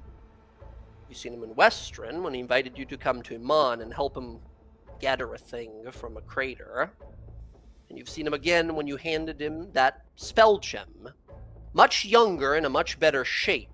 Expression of a smile, staring back at you, welcoming you inside. Is a man you've known, much older in your time and much more emotionless. You see this image of Astral Clemaine, this mad mage, is a spitting, younger version image of Vassal Summerin. As he Lean into gestures. Roxy. Welcome. Robot was kind of hot when he was younger. He's fucking evil. He Is he stares dead? amongst you all as you begin to step on in. As we're going to take a little 5-minute break Oh, here man. and jump right back in afterwards. What is going on? All right. Welcome, friends. Welcome to Retis. Lovely place. They just renovated, if you could believe that. Let's take a little 5 minutes. Everyone get some snacks. I am going to step off for some fresh air as well here. Be right back.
go look up ahead. You see, younger, but still distinctively recognizable visage of Vasil, or Astral Clemane. This magically summoned image looks to you all and says, "The Master is currently unavailable. He's been gone for some time, running an errand, gathering things for his next project, but I'm certain I can be of the same use to you. Please, come in. What is it that you seek? Who sent you? Are you here to pick up an order of some sort, or...?"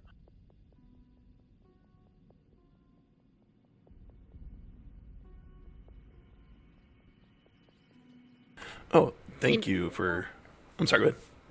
I was gonna say an order. I'm like, yeah, we might have ordered something, right, guys?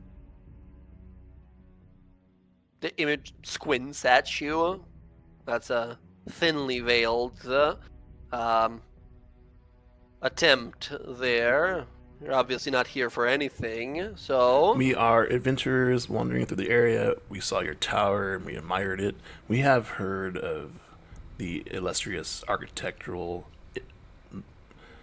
mastermind, Astral Clemane. We just wish to see what was going on in the area and what might be ahead. Right. Doesn't sound like you need anything. You're just sort of sightseeing, and I don't know if you noticed, Blackstone Tower in the middle of a mountain. Not really a tourist location. But it is a beautiful tower. Are you with some sort of a mason guild or something? Really focused on the stonework, fella. We need help.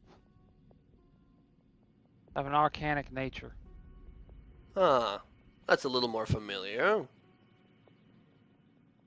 Well, I'm a semi-sentient, magically summoned image. I can only do so much. What kind of aid do you need? There are some functions of the tower that might be useful to you, but I'm not exactly authorized to give any of that. Well, Master's not at home, so what is it that you need? You're just like a construct, right? Like, I'm a magical image of sorts. I'm bound to this tower, an assistant of sorts. Do you like share information between you and your master? Like, how does that work? Are you like of one mind, or like? Sort of, I suppose. Some simple arcane programmed illusion of sorts. I am all present within this one location I'm bound to, and whatever Like information I everything that retain- happens in here, does it immediately go to your master as well? I'm just curious. Not so much. Why do you keep asking? No, I'm just curious. This tower fascinates me. Well, you're free to explore it. I've never seen a construct like you. It's quite fascinating, and I get to say you're quite handsome as well. I'm a magically produced image. If you like me, well, wait to see what the actual master looks like. Well, in either case, I suppose thank you. alright, No one's He ever look like complimented you. me You're welcome. before. Keep it in your Yeah, he hand. looks. I'm a magical image of him. Yeah, he looks exactly like me. Exactly like him. Well, Time travel. now it's literally him in the other No, world that we're in. that I know. I'm asking it. Time travel. You're asking me to time travel. That is not one of my instructed Hear me out. functions. Is it possible, and do you know how to do it? I don't believe I, once again, should be sharing any of the Master's records. However, you all seem very pointed with your approach here. I'll tell you what, I don't have any information to offer you. Once again, magical image, only know so much. But if you're interested, you might want to ask my conjurer, the master of this tower, Clemaine himself. When would the master be in? When can we see him? Well, that's a tricky one, seeing as he disappeared about 4 years ago. Was supposed to come back after like a day or so. I think the odds are he might be dead. Well, probably not actually, since I'm still here. Technically, that means he's still around. Just, he's not checked in a very long time. And what if we go check up on him? I mean, where did he go? What did he do? Why would you want to do that? Because it's in our best interests. You know, we're adventurers. We're actually the Dawnguard. We bring light to people that need it, and it seems like your masters need some light. That's what we do. Light. We Uh, have he'll- a need of assistance. Bella, you are not the Dawnguard. We have need of his assistance. Sounds like he can help us. He's not here. You said he went away. If you can tell us where he went, we can go try and find him. At least the last known place he was going. All right. I suppose that is a reasonable understanding. Come with me. And he begins to walk up the stairs this way, revealing to us the next floor of his tower. Roxy's gonna ask. So question: is your mage guy? Is his favorite color brown? Oh god, hold on. My Roll20 is messing with me a little bit here. Bam, like that. He looks on back, says, brown? No, I don't think so. That sounds like an excessively boring color. Blues, golds, silver, more like it. He walks upstairs. Upstairs, you guys find what looks to be a vast study room and a library filled with ancient tomes of all kinds. Lexicons and compendiums of all kinds of knowledge are stored here. You see another set of stairs leading further up as well. He says, this is the master's usual study. If you wish, you can peruse as much as you want here.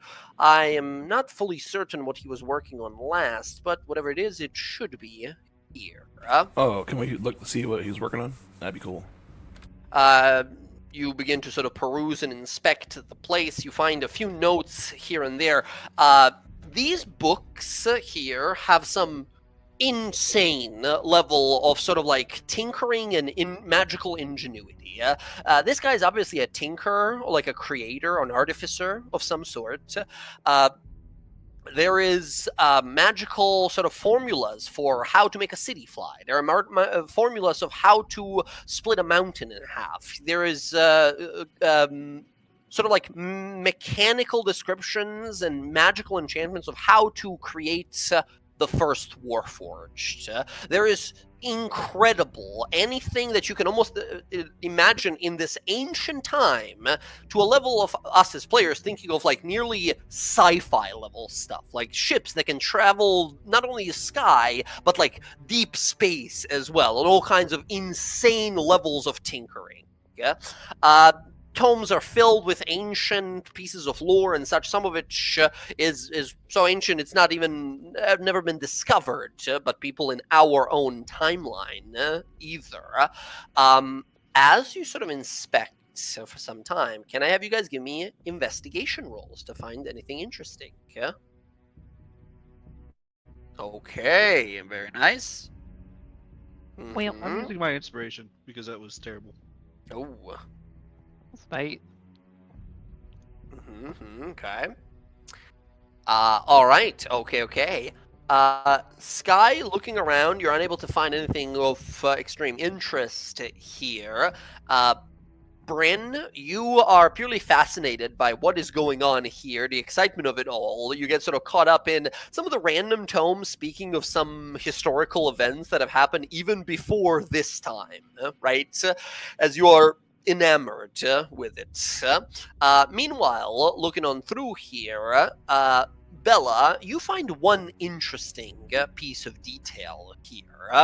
A note attached to one of the books here. The book itself speaks about a ability to confine someone in a prison while keeping their violent emotions in check and sort of subdued, pacifying someone, basically. Yeah. You read on through it, and you find a number attached to it. Doesn't make any sense to you, or nor does it seem to be connected to something, but it's just a number that stands out in this note that says 348, like 348, the number. I And write that down. yeah, it just seems to be connected to this idea, this concept that he's been working on pacifying a powerful, sort of like raging opponent. For a second, I thought you were gonna say 1, 2, 2, 4. Not quite.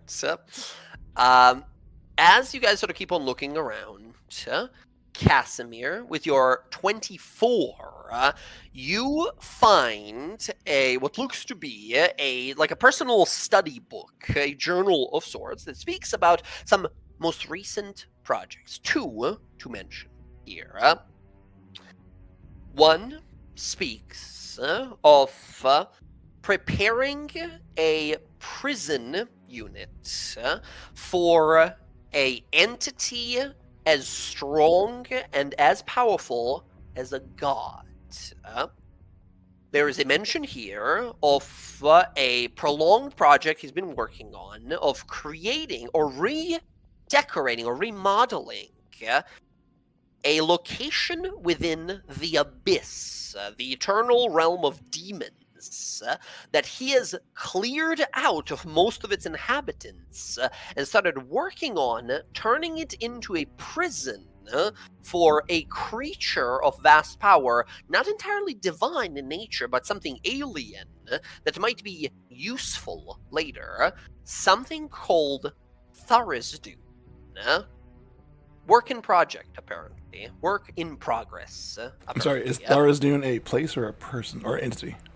Person. In fact, Yeah. you know what a Thurisdune is. Casimir, Thurisdune in our time is the alien, aberrant god of violence and madness. You realize that this individual, maybe so arrogant or maybe so skilled, was planning to trap a god of violence and madness. Well, I think we know how he went mad.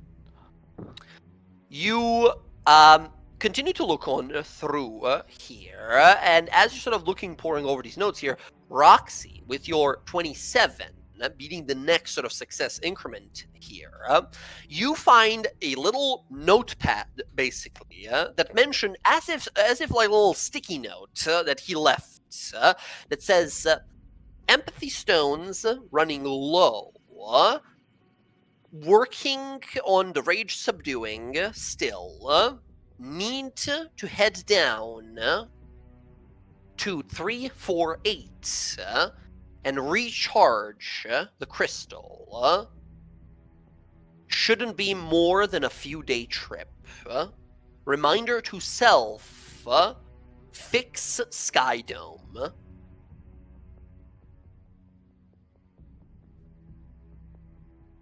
Roxy, with that, with everything you guys have gathered, you guys get a sense that his latest trip was to this location called 348, whatever that is, to recharge some sort of empathy stones. I would ask the image, do you know what location or this 348 number means?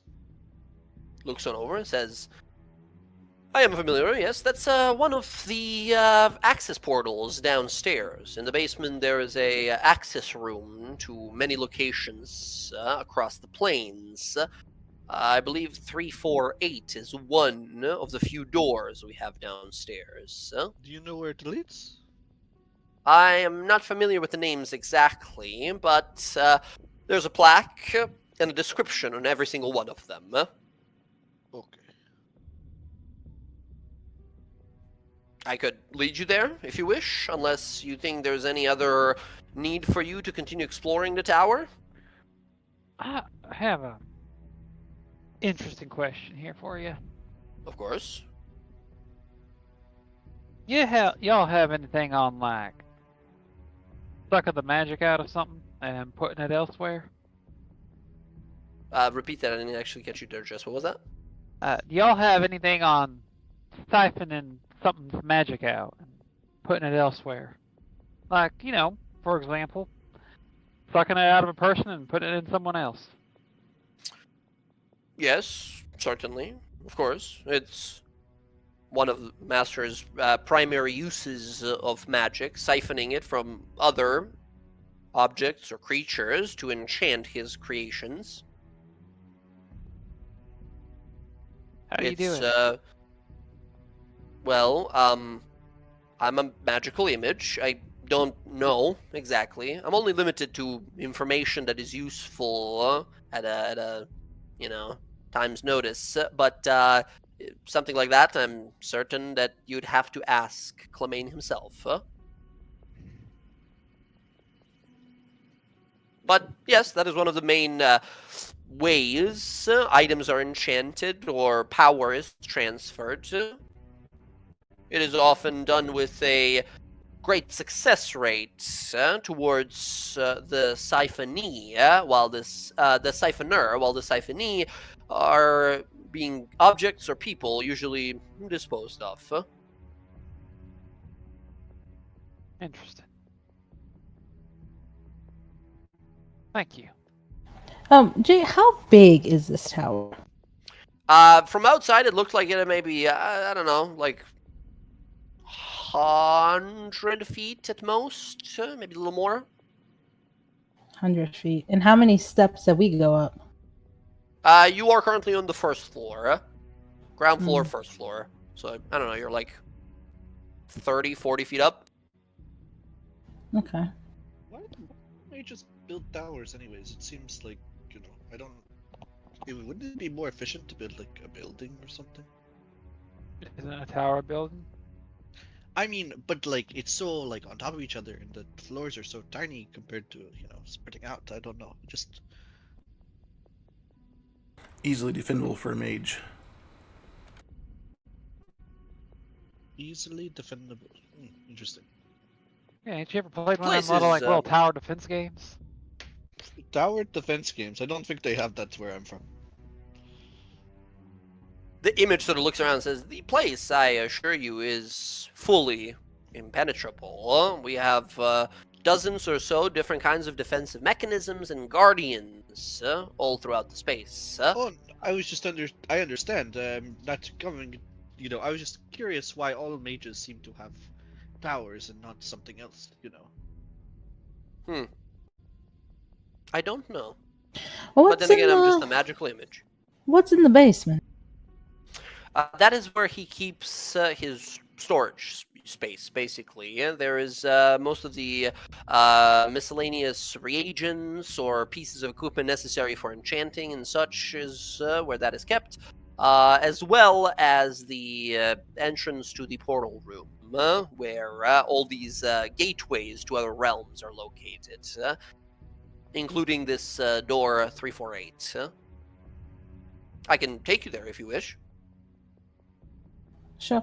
While we're going up, I want to like kind of look at the tower, like kind of look at like where beams are placed, like Okay. different types of beams. Basically, I want to look at the weak spots of this place so that way I can blow it up with the black powder I have before we leave. Roxy, looking at this place, every single brick of this place is magically reinforced, right? You realize, like, nothing short of I don't like Roxy is not the most like magically savvy perhaps person, but understanding magic and living in a world of magic, you realize that like nothing but some of the most powerful spells would be able to bring this place down while its master lives. Like Okay. nothing short of like a disintegrate spell repeatedly hitting the tower is gonna bring this thing down. Also, let's not change history. Hey, in history, it got blown up. Remember? So Mm-hmm.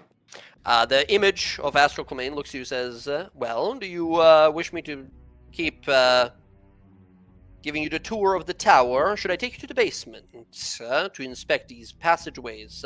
If your intention is indeed to help my creator and master return, I'm certain he would be grateful enough to help you with whatever need you have.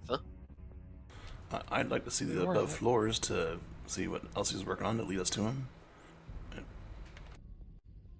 Are you certain? That doesn't really seem necessary now, does it? You seem to have some sort of sense of where to go. Might be more clues than what he's working on, but that's fair. You seem sort of like think it over.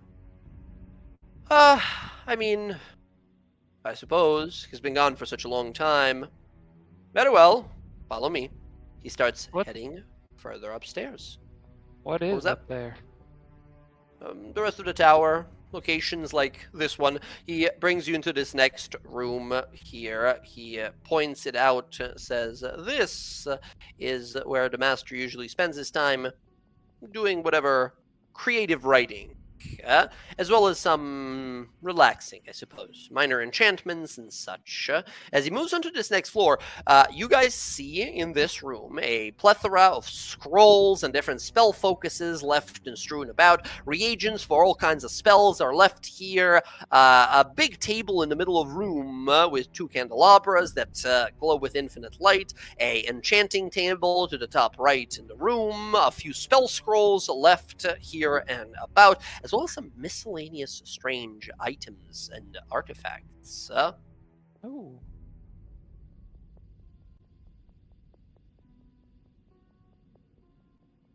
There does seem to be a staircase leading further beyond even. He says, this is where the master usually performs whatever finalizing spells or touches to his magic or creations he needs. Further from here is his personal collection room. I'm sorry, say again? You guys look above. He said above from here, personal. Further from here, further above is his personal collection. He looks to all of you. Don't touch anything, please. Of course. This is all stuff that the master needs. What does he collect? Oddities, things that are very difficult to obtain. Nearly impossible. she's just gonna laugh to herself. This is fucking crazy. I can show you the collection if you wish. Just Is there Don't golem touch. there? Is there golem in that? golem, no. In fact, yes, please. Why don't you? I'd like to see. you come along. He will lead you into the next floor where things start to get weird. You guys ascend this next floor and almost immediately hear some movement. As you enter, you see within glass domes and panels different kinds of strange artifacts. From what looks to be a stone shape over here, like a top of a statue with 3 different sides to a head. There's like a head with 3 faces on different sides of the head, and each of them are sort of moving and look around. One looks rageful, one looks scared, one looks smiling and happy. A strange, alien-looking skull rests within one. While moving within the glass dome is a mummy. A fully wrapped up mummified body that is sort of struggling and moving and trying to sort of free itself, but is trapped within this glass dome. You see what looks to be all kinds of wild, insane-looking things. Strange brains of different creatures in jars, as well as butterflies pricked through their wings, still living, placed in a displace case. At the very middle, a large, prehistoric-looking, weird tentacle creature, fossilized, is placed, and this one is actually like dangling from the ceiling. This one is like as a part of like a chandelier above you.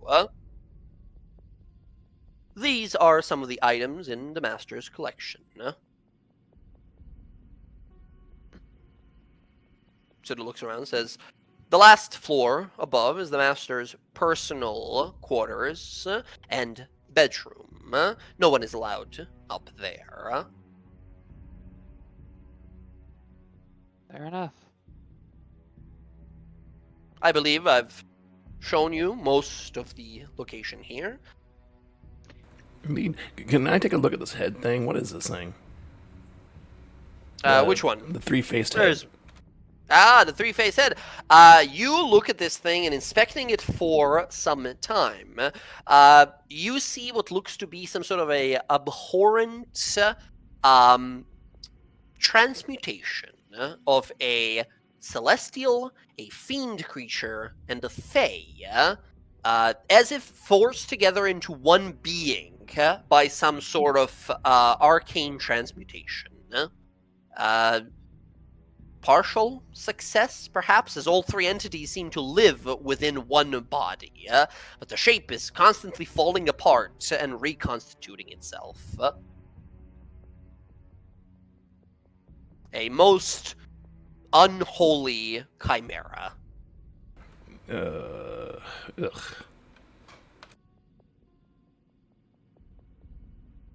Very well. If you're done inspecting, I think we should adjourn to the traverse room. Can Down I in the ask you a basement. question? I suppose, of course. We saw a Bahamut flying around outside. I've sort of been living under a rock these last few years. Do all the gods do that? Like, are they just everywhere, or like Well- wherever they want to be? He sort of looks, kind of smiles, and says, unfortunately, yes. But don't worry. The Master's working on it. They'll be gone soon enough. Oh, shit. Yeah. What, Fair what, enough. what are you talking about? Well, I suppose shouldn't be talking about any of that, not without Master's permission. In either case, don't worry. Your bonds of slavery will be removed soon enough. I actually got a follow-up question. You have a lot of You know what? questions. I'm a curious person. Hmm. Y'all don't know where like Arathis is, do you? Like, where does she reside? Arathis, best to our latest Skydome results, should be located somewhere within the northern regions of Othanzia. What is this Sky Dome? Is it some kind of... Skydome is one of Master's most successful projects. The magical instrument that allows him to survey the world of Exandria. It's a construct of sorts that's been sent to just beyond the breathable atmosphere. Is Ford anywhere nearby? Best we can assess right now, he is currently in the southern regions of Marquette, deep within the jungles. Rox is gonna kind of draw the golem that they have, that Vassal has, and she's gonna trying to draw. Does it look like this? This one, yes, very similar actually. Oh, very similar. Oh, amazing. She's Have gonna you look at. She's worked gonna with look. the She's Master gonna look at before? I Brennan don't- Sky like really. He sort of looks at As you, in- points over to you, and says, "Have you worked with the Master before? I don't have any records of anyone like yourself." I have. Yes, I have. Interesting. Well, I'm sure then he'll be very happy to see you if you're able to find him for me. Oh, I'm gonna be so happy to see him. That looks Right. like what now? It looks like the sky deck? No, it looks like the fucking golem in his house that we just put a stupid gem in his chest. No, I'm confused. I'm getting mixed up here. That's what the sky golem is. It's that thing. That Oh, it's not creature. a sky golem. It's a sky deck.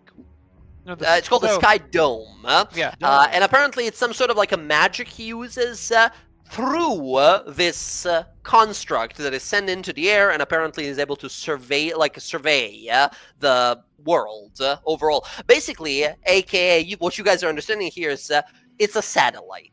This giant robot in Vasil's home in our time that's like broken and destroyed is a satellite that gathers like information. How does he communicate with the Sky Dome? Magic.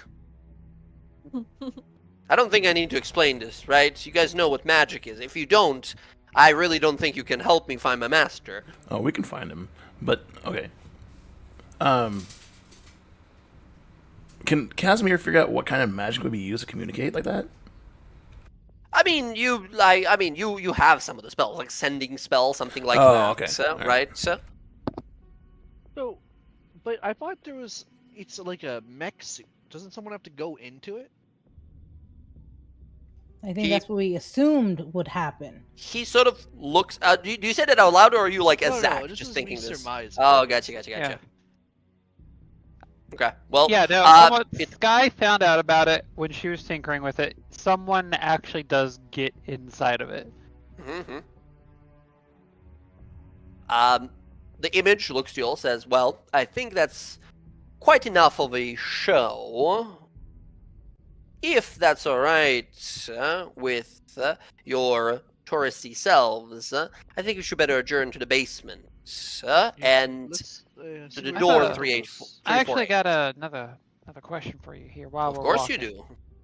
Yeah, I'm full of questions. If say there was a couple of us that wanted to like commune with the gods and where they currently are, is there like a good way? Like, can we just be like, you know, like just say their name 3 times and they come to us, or is there like? Well, usually, maybe, perhaps. Divine magic, however, and any sort of divine access or even divine sight is fully blotted out in most of these mountains. Gods won't be able to interfere with anything here. The master made sure of that.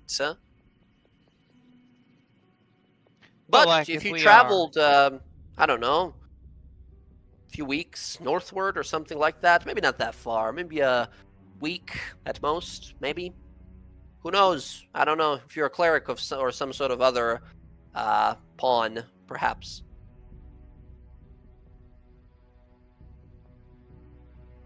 On like the fish?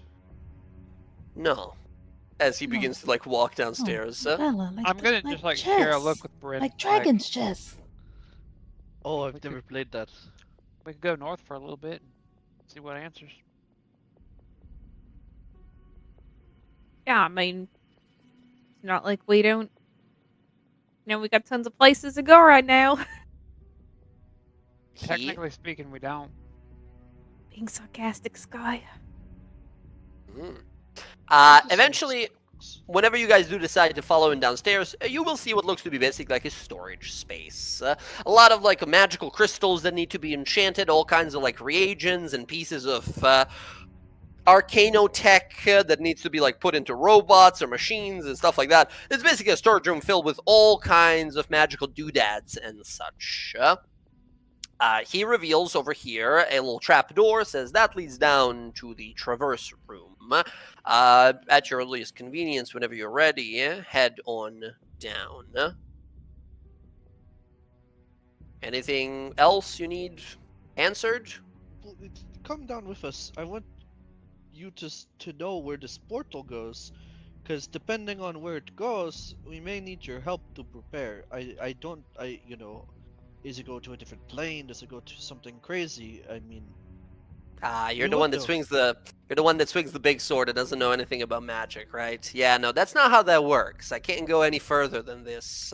oh, This what? is a magical bind that I'm placed in. Once again, I'm a magical image. I'm Oh, just so sort of. you can't go downstairs to the basement, is what you're Nope, He's no, with I'm us. not really real at all. I'm just sort of a piece of magic that floats around and hopefully is helpful.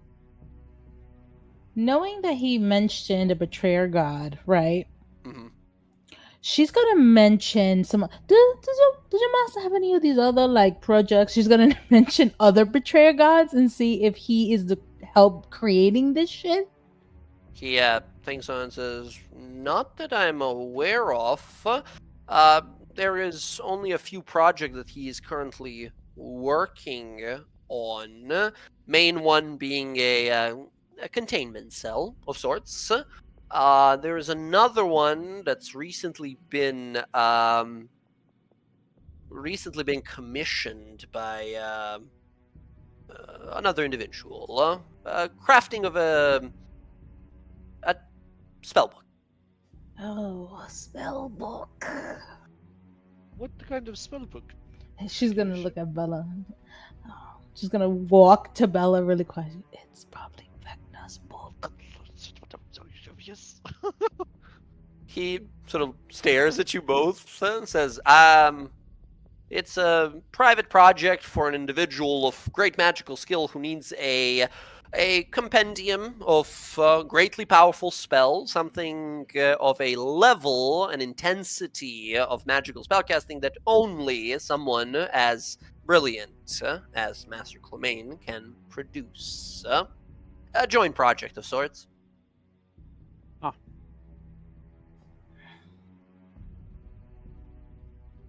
Well, if we're done questioning the magical image we see in front of us here, you all interested still in going to find him? She's gonna look at everyone. I mean, what do you want to do? Do we have to go right away? No, I'm gonna be honest with you. I never want to go. I hope he's lost forever. Well, obviously he's not. So Oh, obviously he's not. Yes, you're right. You do understand we cannot help with that golem anymore, right? I mean, we gotta figure out what's going Fuck on. you, Bryn. We're not helping with the fucking golem. We're No, not. you know, Hey, understand. hey. If you would excuse us, we're gonna step outside real quick and have like a little discussion. I'm gonna usher everyone out since they're screaming things that could potentially alter the course of the future. Mm-hmm. You guys step outside. You're back in the mountains.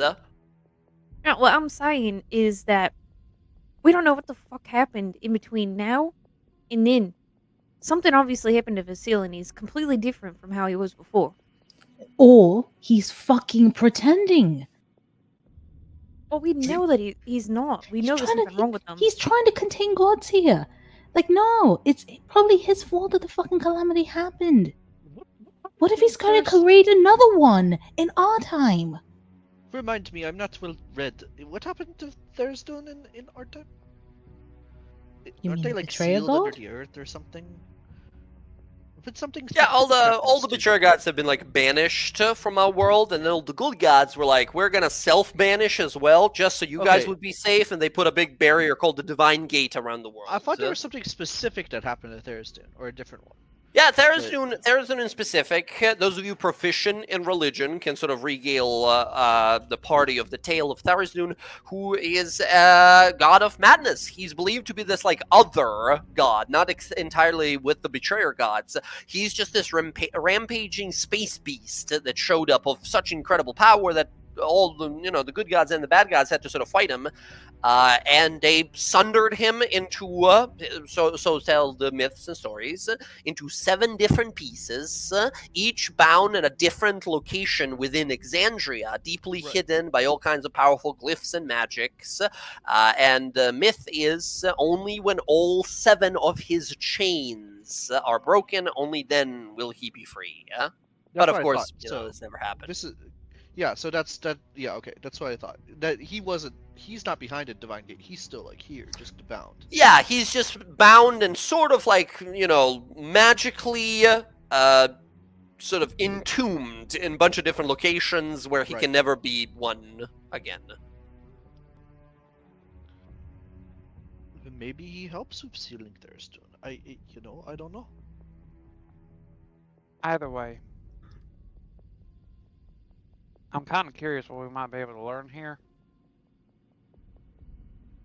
It seems a very unique opportunity to get one up on people we are contending with. I personally am of the mind that we need to trust somebody. We're out of our depth here. Cannot trust this person. He's literally helping making Vecna's book. It's That probably doesn't why they matter wanted right to come now. back here. They probably wanted to get the whole fucking book. That's just the pages. I don't know if they knew that they would come back here. Either way, we're back here, right? We have to carry on as things are. We can't not trust people. We can't attack people. We can't hurt people based on what we know about them. We can't stop things from happening. Otherwise, it could lead to catastrophic outcomes for our timeline. It may be a case, and she looks to Roxy, where we have to bite the bullet and help Vasile do what he does. I will say this. If you want to do it so that way the history stays the same, yes, but I will not help him in our world now. I don't know what he's trying to do now. And if it's like the same shit here, we can't facilitate that. We don't know. We don't Okay. know. I don't We want don't to take know. that chance. I don't want to help him with this golem. That's fine. Just don't let it cloud your judgment right now.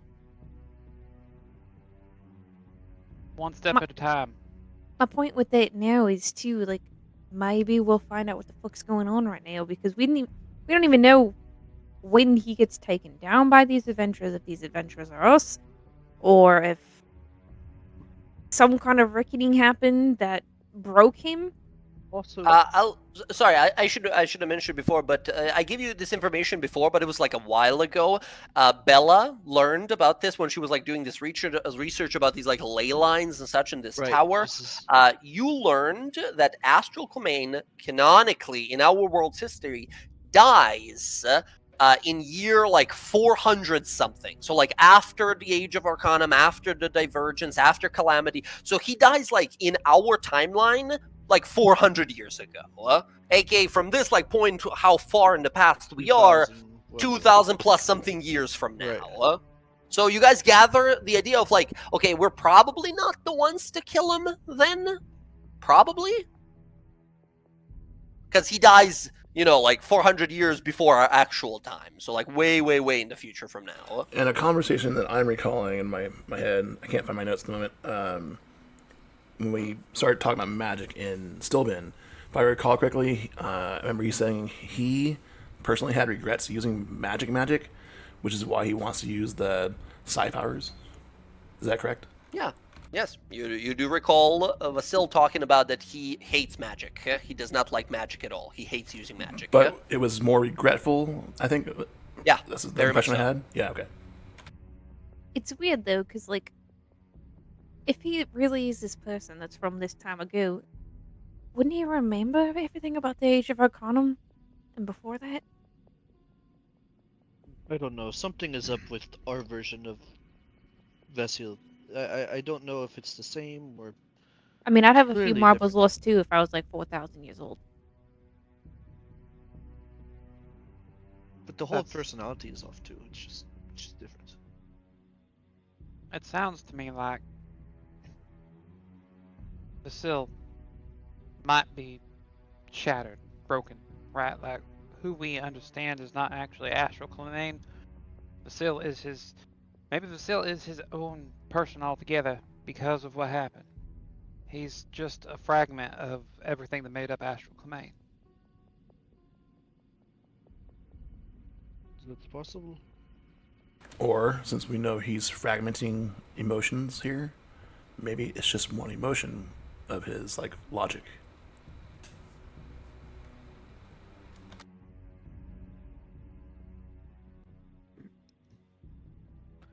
So, I think we need to go find him. And maybe he can help us get back. Or also, if he did have a hand in creating Vecna's spellbook, who better to tell us how to destroy it or engineer a weakness into it now, so it will always have that weakness.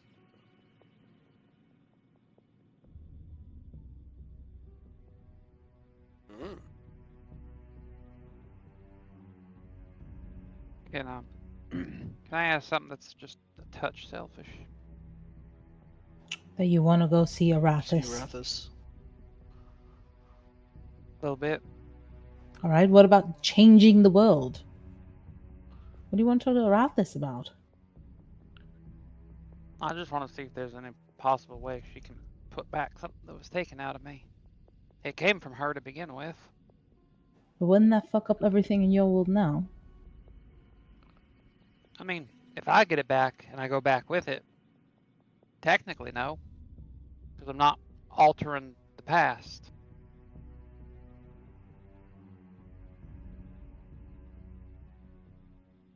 I mean, how far is that? A few I days, just like a need week to- travel. Get outside the mountains, he said, and then I can like try and call out to her. Can we can we meet back here like in a week?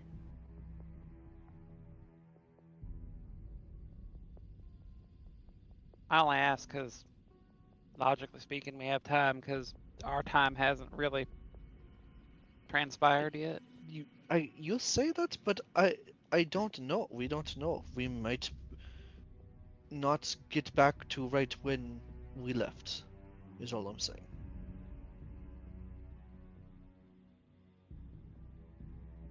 I mean, we're in the past right now. It hasn't happened. I agree. This is uncharted territory, and that's what makes me nervous.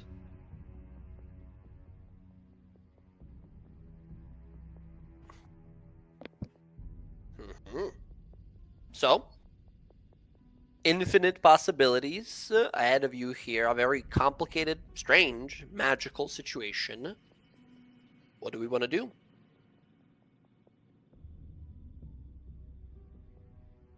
You said you wanted a week, Roxy? Yeah, I'm gonna go south. South to Singor? Yeah. And then Sky wants to go north to Yeah. Arathis? Yeah, we can just meet here in a week. What about the rest of us? I mean, I'm guessing it's not gonna take me a week to get to Marquette, so. Well, what the thing said was, if we can just get outside the mountains, we can try and call out to them. It's just that the mountains here block what the divine shit is. Uh, something that I think most of you, like spellcasters in the group, would realize, like, yes, while the gods do exist here, they're probably not at everyone's beck and call. If any of you had some levels of cleric or paladin or something like that, then maybe, yes, for sure, you'd be able to call upon these powers. Just speaking the words, it's not like Bloody Mary, right? It's not just gonna probably happen. Unless you have some other catalyst or means of magically having your voice project into the ether.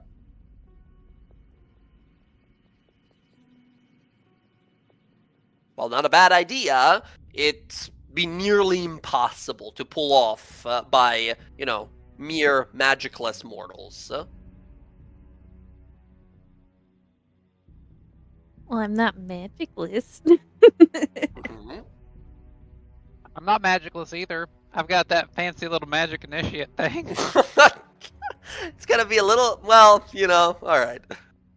You have a magic initiate in Paladin or No, I have cleric? straight up magic initiate. I Okay. mean, I'm air aligned. Maybe because I'm Genasi, I can kind of pull a few strings. I don't know.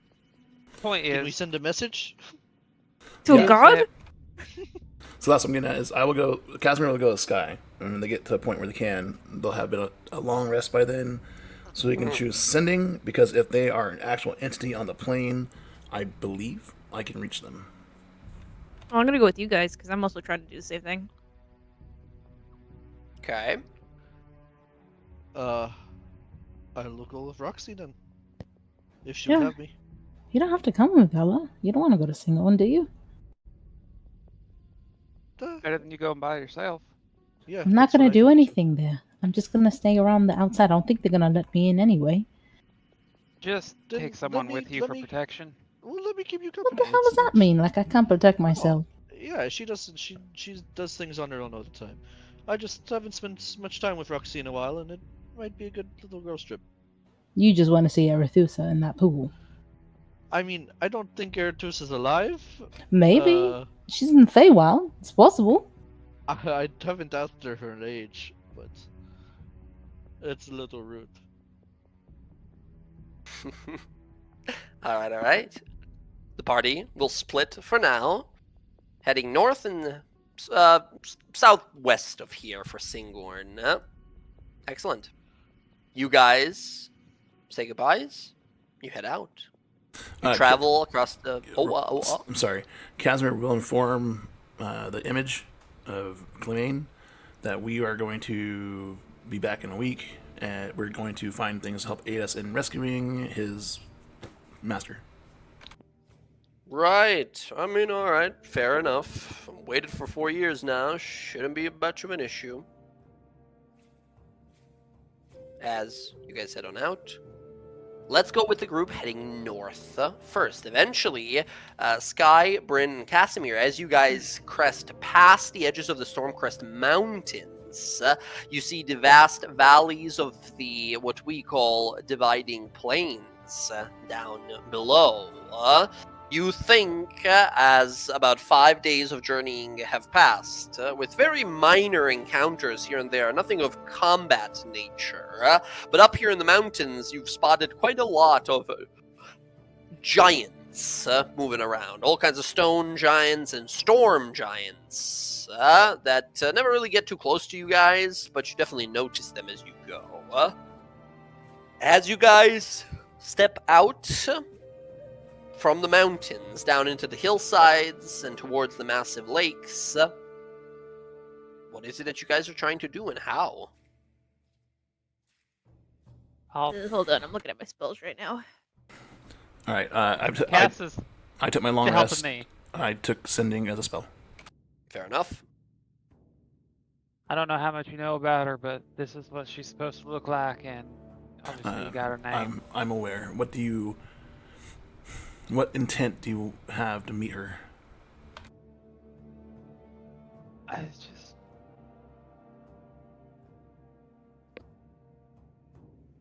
I don't know, I guess like a child of hers is in desperate need of her help, and wants to know if she could help her resolve an issue with herself that... Real quick, Jay, Casimir, because this is a different timeline, or the past, he's going to take off the amulet he's wearing. Mm-hmm. So that way, if anybody's going to divine where he's at, they can. And he will send a message to Arathis. Okay. Cast your spell. Speak the words. Is it basically like sort of like the abbreviated version of what she mentioned, or is there anything specifically you would like to word it as? Pretty much the abbreviated what Sky said, but also include there is probably value in meeting with Sky if she knows things that could help Arathis in the future. Casimir, you are an unknown voice speaking out as millions upon millions are doing the same right now. I need you to roll me a nearly impossible persuasion roll. Okay, real quick, to my long rest, I need to roll my portents. Sure, you can roll your portents, yeah. Okay.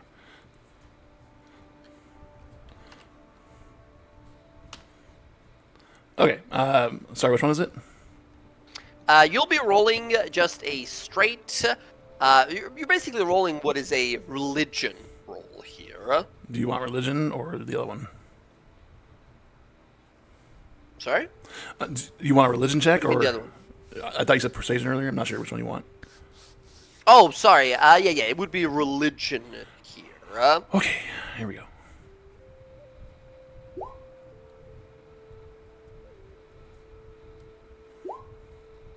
Ooh.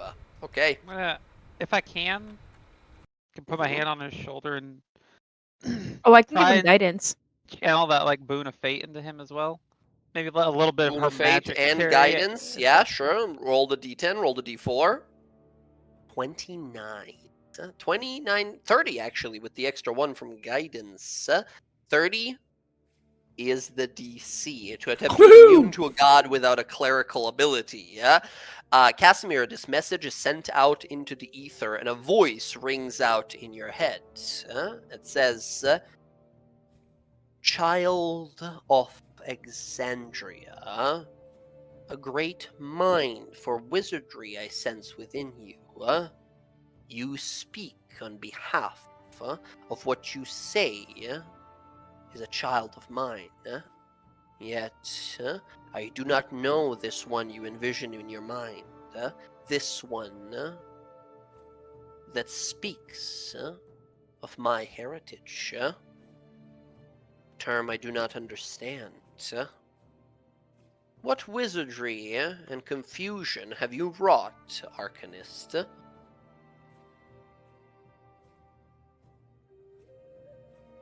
Kaz will respond with,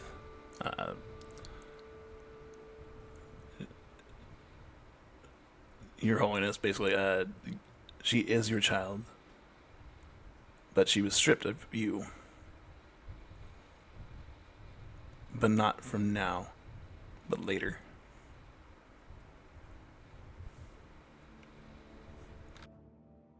You speak in terms confusing, roundabout and labyrinthine, as wizards tend to do.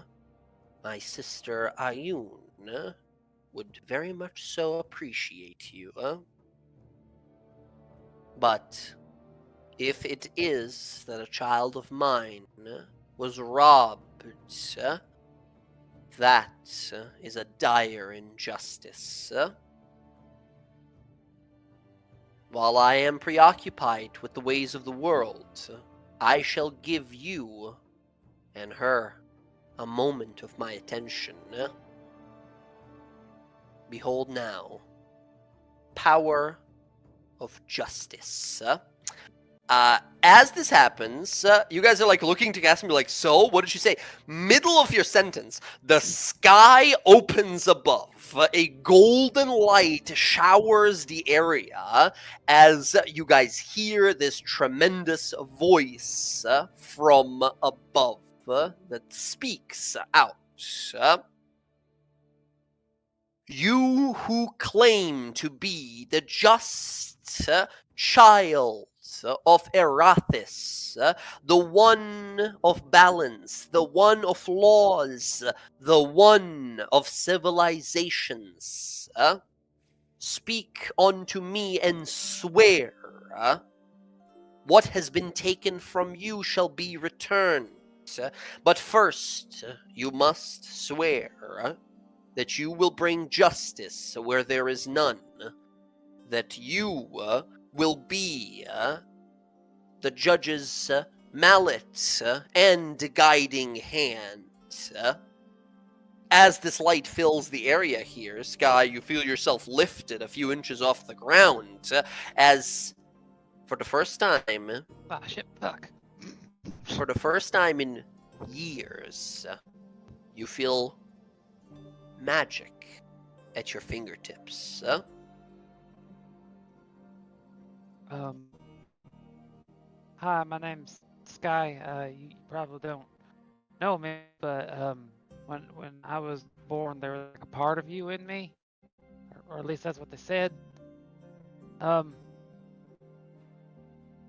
I really don't know how to do this.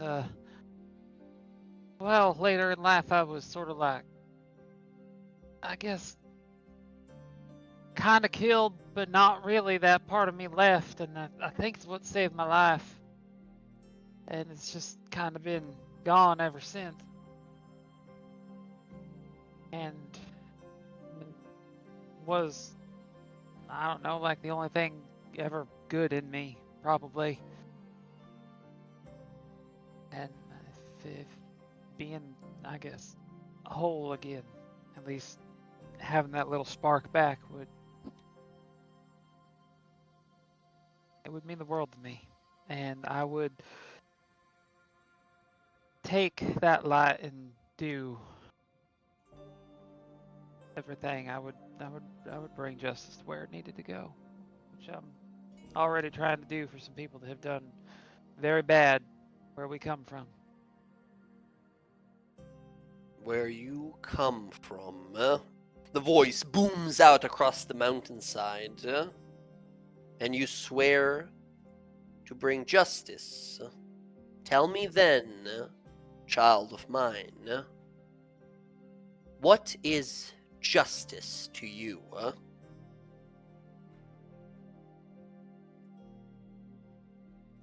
I used to think it was vengeance. I know that's wrong now. I think making sure people can't hurt the innocent anymore. I think that's the best course for it. And I will see that they are put in a place where they can face the ramifications of their actions. That, fuck. That sounds so terrible to say it. To face the laws that they violated and answer for the crimes that they did against the innocent.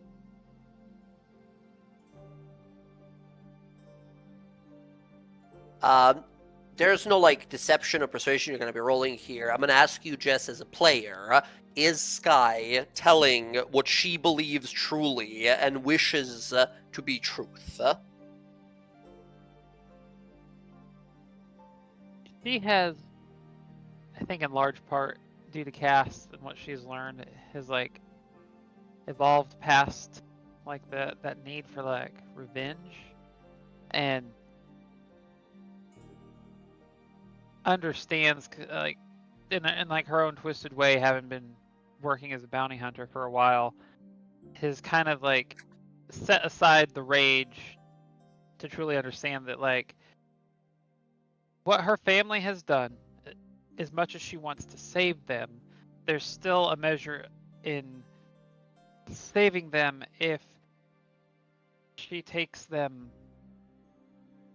basically in, right? Hands them over to people to face justice, because while it might not be easy on them, if the facts can be presented, then perhaps the sentence can be a little lighter than execution.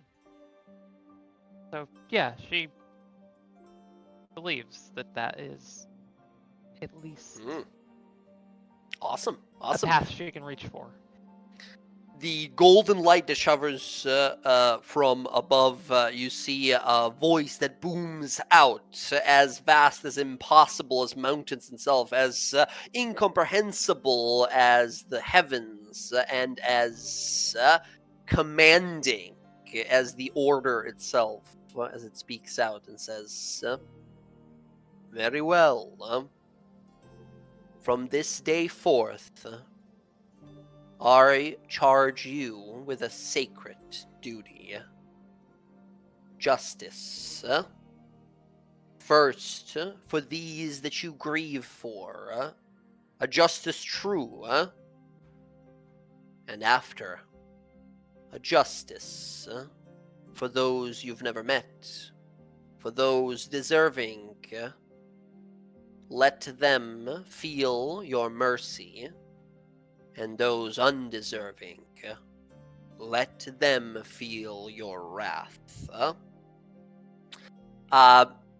Jess, as a player here, you, first of all, Sky, feels an incredible magical presence in the space as your magically necrotized veins are once again filled to the brim with energies both divine and arcane.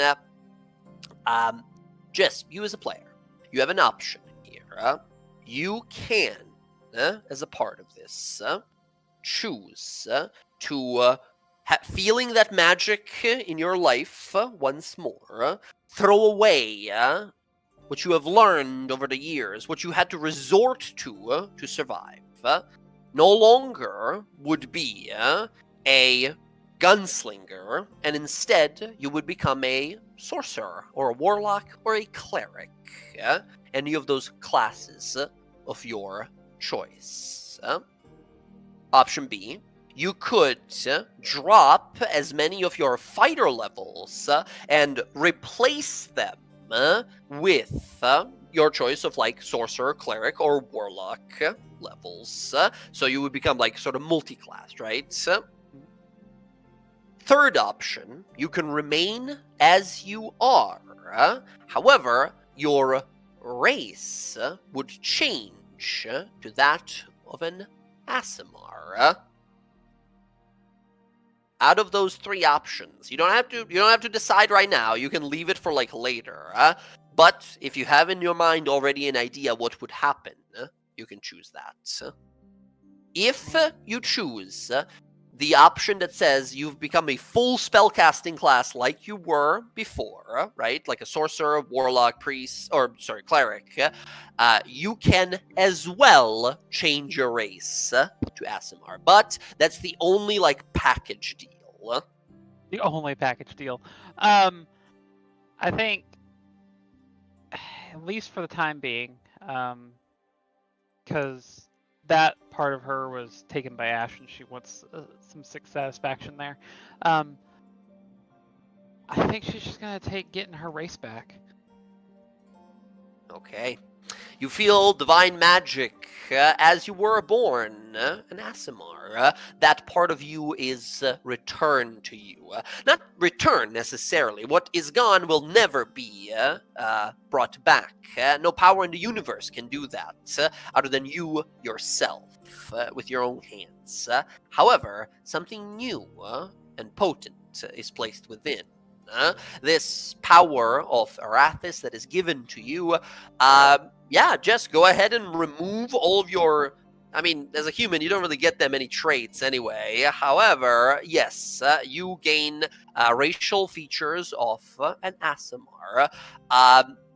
If you want to, you can... loses cruelty, so that goes away. Oh, cruelty goes away. That's awesome. That's a Yeah. really cool sort of like narrative point as well. That's awesome. You can add your like Aasimar abilities. If you want me to, I can add those if you don't want to bother with adding those. No, I can do it. Gotcha. And it is your choice what archetype of Aasimar you want to be. If you want to be the... I don't actually know the names. One is Fallen. One Scourge. is Scourge. And there's Protector. Protector is the flying one. Scourge is the one where you fucking explode, right, with like radiant energy.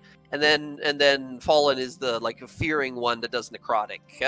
I will leave it up to you, but I think Fallen makes least sense from like this like story point here. Oh, yeah. However, due to what is missing within her, due to what like Ash has stolen and taken from her, it could be the case that some of that magic is perverted even still, and you become like Fallen instead. Although I will say Fallen is not that great if you care about mechanics of it all. Fallen is not that great on like range characters. Right. No, it's not. I was actually, because of how she operates and like that little vow, I think she's gonna be Protector. Protector. Okay. You guys watch, the rest of you that are here, Bryn and Casimir, you watch as she's lifted into the sky and blinding light fills the entire mountainside. Until your friend is hundreds of feet above. All of a sudden, the light disappears. The sacred charge given onto her sky begins to plummet from hundreds of feet above. Just as she's about to land meteoric into the ground below, a pair of wings unfurls from her back. I imagine, you describe this, Jess, but I imagine these are flaming wings that emerge. But you tell me what this looks like. Is it a homage or a appearance that she had before, or is this something new and entirely different now? She kind of like hits there with like that like almost like superhero-esque like landing and like hits the knee, and they kind of like flare out behind her. They are very kind of like reminiscent of the fire that like hung over Ash's demonic wings, but they are less twisted and bat-like. These are more like swept back, very sleek. Like you can see like the feathers kind of like arc down, and like the more you look at it, there is like wings in there, and it's the tips of them that like as it kind of comes down from this like really like soft like rusty red like feather like brown feathery color, like the tips of them where there would be like a darker sort of coloration or a lighter coloration depending, like trails off into like the fire that like flickers, and when they still, the flames stop. It's only like when they like move or like stretch out that like you see them kind of like trail out, and then like it shutters back in. Awesome. As you land down and Sky sort of like looks up at the party, as an Asimar now, does she have a halo?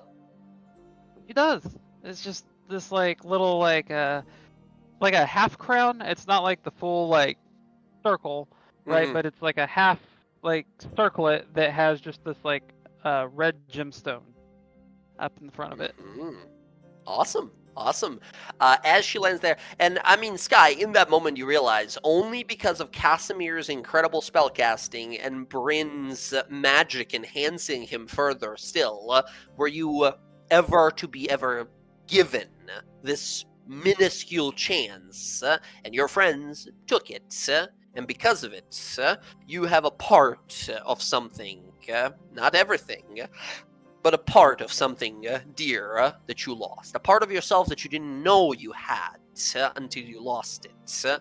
And now you feel the pulse within your veins. You feel the presence of something, something you were maybe, who these days believes in fate and destiny and such, but it's almost like something that you were maybe, just maybe, supposed to be one day, yeah?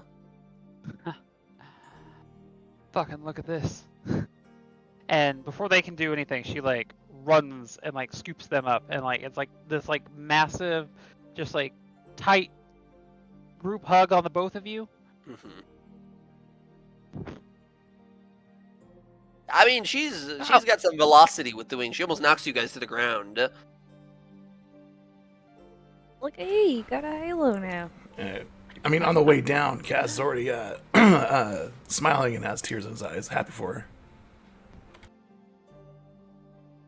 Thank you, both of you. I mean it. Well, DM, in the time that we've been traveling, I decided what I would have done. Okay. But would it be possible to have acquired 25 gold pieces worth of spell components for divination? Oh, I'm sorry, I posted that only to you. You are a high-level spellcaster. You know how your spells work. If you want to be like, yeah, no, before we left for this big mission, Yeah. I'm gonna throw this money away and just purchase the. That's fine by me. That is fine by me. Okay, cool. You, the person, are looking at a spell sheet of like 30 spells. You're like, Yeah, Jesus it's fucking so Christ. many. But Bryn is like, I know this spell and I know what I need for it. Therefore, she would have like thought ahead to get the stuff. Yeah. So you can just mark off the money and we're good. Yeah, so I have divination, which I want to use, but I know it's usually a question. Mhm. I want her to use it more as reaching out to give a statement. Oh, I see.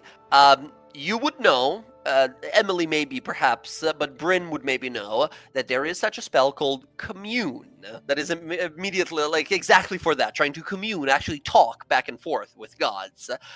You're trying to use this slightly lower level spell, fourth instead of a fifth spell, to attempt such a. Are you attempting to, like, reach out and get, like, a full answer of some sort, or are you looking, what are you looking to learn? So she's definitely trying to reach out to him because you said that it would take like cleric level or a really high check. So if she's using this spell, she's trying to use the spell in lieu of the way that Casimir had reached out. Yeah.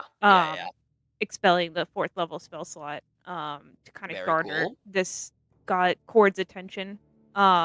Lord, of course. because she wants to talk to him too. Okay, gotcha. But she wants gotcha, to basically use a spell slot instead of just being like, "Hey, are you out there?" She's gonna be like, "No, like divination." I'm gonna have you know. Yeah, trying to actually like, commune and such. Very cool, very cool. You can absolutely attempt such a thing. Of course, the spell is not exactly meant for that, but the sending wasn't either. It's because of all the work together you guys did that you managed to do it.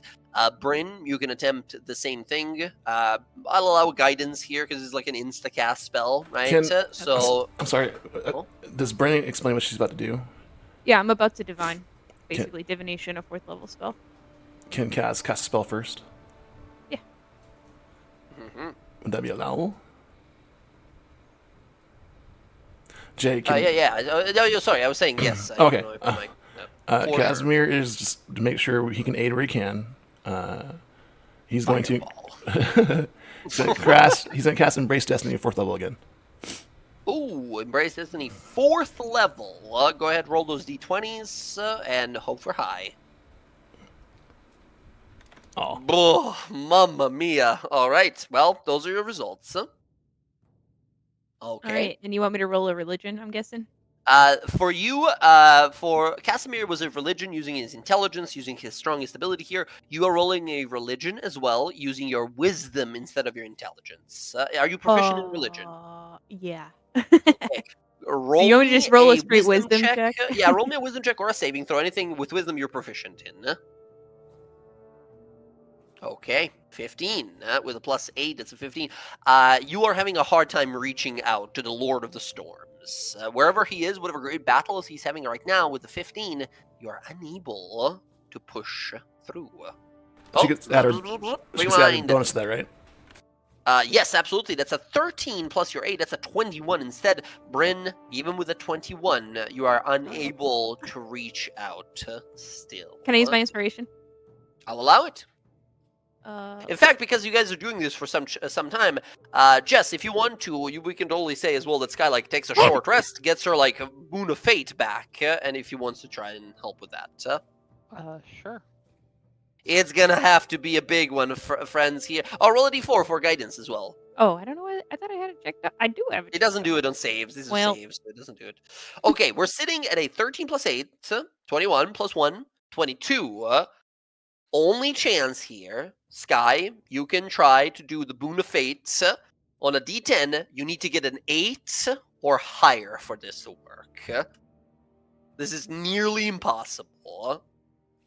That it happened already with like Casimir before. It was already crazy impossible. 8 or higher, Jess, please, on a d10. No, damn it. So close, but unfortunately, not all the divines are readily available for us mortals. They're out there waiting battles against extraplanar creatures, protecting our realm, even now in the times long gone. Unfortunately, Bryn, you're unable to reach out to the God of Storms. You'll have to try it from the other side of the gate. Right. Bebo just kind of looks and says, sorry, boss. That was a good try, but, it happens, I guess. Thanks, Bebo. Yeah, it's alright. Hey, do you think it'd be a fun idea if you just sort of released me and I can go home? No. Yeah, that's what I figured. Okay. Walks away. Wait, does he actually want to like leave? Is he like, please let me go home? He just goes away, waddles away very slowly as Bryn, you're just sort of staring up at the clouds. Well, you're staring up at the skies above, not a cloud in sight. No Storm Lord. Okay. Casimir, I don't imagine you have anyone you want to hit up on the galactic global magic phone. Well, he's got one more sending spell left. He'll try and help Bryn out, I guess. Oh, interesting. Yeah. Okay, you can try it, but at this point, I will have to give you disadvantage as the god seems to be, as we've seen in the first check, currently unavailable. This will be super hard as well. Once again, you guys can apply all the bonuses here, the Boon of Fate, the everything. But Casimir, you're rolling with disadvantage here. Gotcha. A religion roll, please. 21 is within the realm of holy shit. We are sitting at a 25. 21 plus. Shit, that's No! wrong one. Oh, it's a D8. D10. Hold on. It's a D10. D10. Calm We down. need a 5 or better. 6.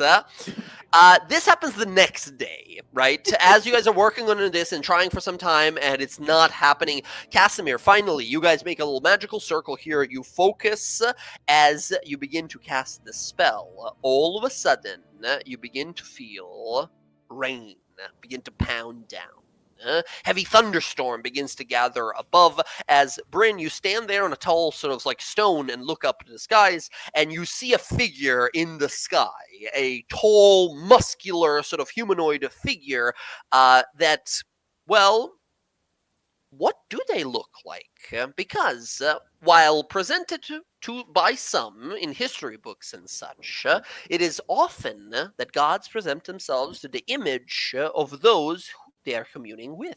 So, talking to a human barbarian, they might appear like a tall, bearded, muscly human person. Speaking to a elven woman, they might appear as a sort of well fit and built elven woman. What does the god of storms appear as to Bryn? He looks like a half Goliath air genasi. Mm-hmm. Did you just imagine your dad? No. You see a vast figure standing in the sky, his eyes electrifying storms, his arms reaching across mountain ranges. His power could cleave the world in half, if not, he is a defender of our world. He looks down to you as a storming, screeching, thunderous sound unleashes. Who amongst you deems themselves worthy?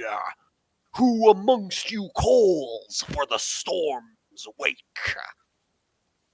That'll be me. She raises her hand. You raise your little hand there. You hear, "Child of the storm, speak aloud, howl to the heavens. What is it that you call the attention of the Lord of Storms for?" This is not going to make any sense at all, but I'm calling because something that's going to happen in the future, I need your help with, and whatever you want, I'll probably pay it. So, if you're willing to listen.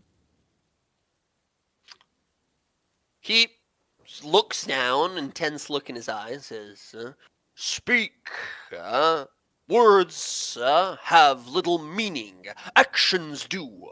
But I will be patient for you, child of the wind and storm." In the future, my dad is going to be a paladin of yours. And he loses me or something like that.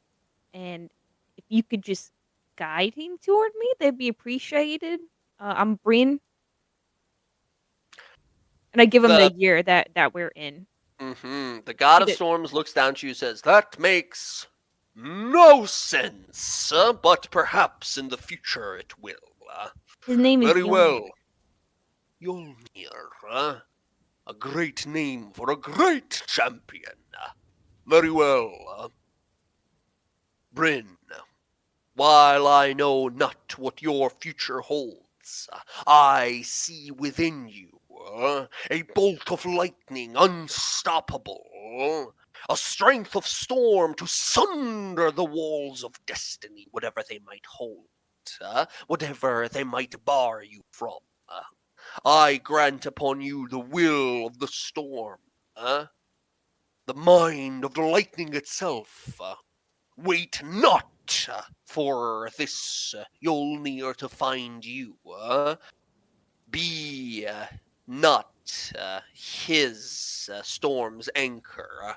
Let he be yours. Instead, he reaches up into the skies, grabs a lightning, and just fucking pounds the ground where you are standing. You guys watch Bryn get electrocuted like 1,000 times as this like lightning is blasting into her. Oh shit! Bryn, Bryn, you fall to your knees as the lightning clears, the storm disappears, the clouds begin to part. As Bryn is standing there, your entire, I'll leave it up to you, your left or right arm is partially sort of see-through and made of wind with like electricity now moving through it. Bryn, next time in the future that you cast your divination spell, once you are back to the world of your own, the answer will give to you exactly when or where to go to find your father. Additionally, Yes. Bryn, from now on, you are fully immune to lightning and thunder damage. Oh shit. That's pretty fucking Sweet. cool. As your Genasi self basically empowers, you become a very unique, if not a singular version of a powerful Genasi. As this happens, you can't help but think before of that moment you looked into that mirror in the Elven City, where you didn't see an Elven priestess or like a Ashari druid, but something else altogether. Okay, the storm clears as Casimir, you realize, like, well, I used my shot to help my friend here. I don't think any gods are going to be answering anymore. We're good. Okay. You guys, winged and storm-blessed, begin to make your way back towards the Tower of Retis. Meanwhile, traveling through the vast forests of the beautiful elven lands, the verdant expanse, you all approach the elven city of Singorn. The city itself, it looks similar to what we remember it. However, there is a lot of differences to it still. Different towers and locations, tall spires that you don't quite remember, but the architecture is very much so the same. The city, at least in its art style, has not changed much, even in the thousands of years. Such is the life of elves. As you guys approach the city and look on outward, what is it that you guys want to do around this area? I want to try to see if I can find like Jonas's family before all that stuff happened. Mm-hmm. Are you looking to get into the city? Yeah, does it look like there's a crazy amounts of guards like how it is in our time? Yeah. There's a similar amount. There's a lot of guards going about, keeping an eye out. There is a lot of people riding on like Pegasus mounts around these like winged horses and such, keeping an eye on everything you hear. You can just approach the door if you wish and try and ask to enter, or are you looking to like stealthily enter? She looks at Bella. Yeah, you're not very stealthy, are you? No, I'll leave this to you. This seems personal. You can come in, but I mean, can you possibly stealth in? Or your Echo I can mean, stealth in? And then you can't just switch with her? Oh, I could do that. Because I do want to check out the Feywild place while we're here. Yeah, I know. So, I mean, your Echo doesn't make any noise, right? Yes, let me just find a corner to sit in. Yeah. Excellent. Pink Panthering your way in with the Echo here. Bella, yeah, it's much easier with the Echo here, difficult to spot rather than yourself. As you're just sort of sitting in just like you find a little like open meadow that you sort of like hide in or something. Roxy, I imagine stealthing in. Yeah. Okay. Two of you, I will say, will be able to move your way on in. Roxy leading this expedition here, you can give me a stealth roll.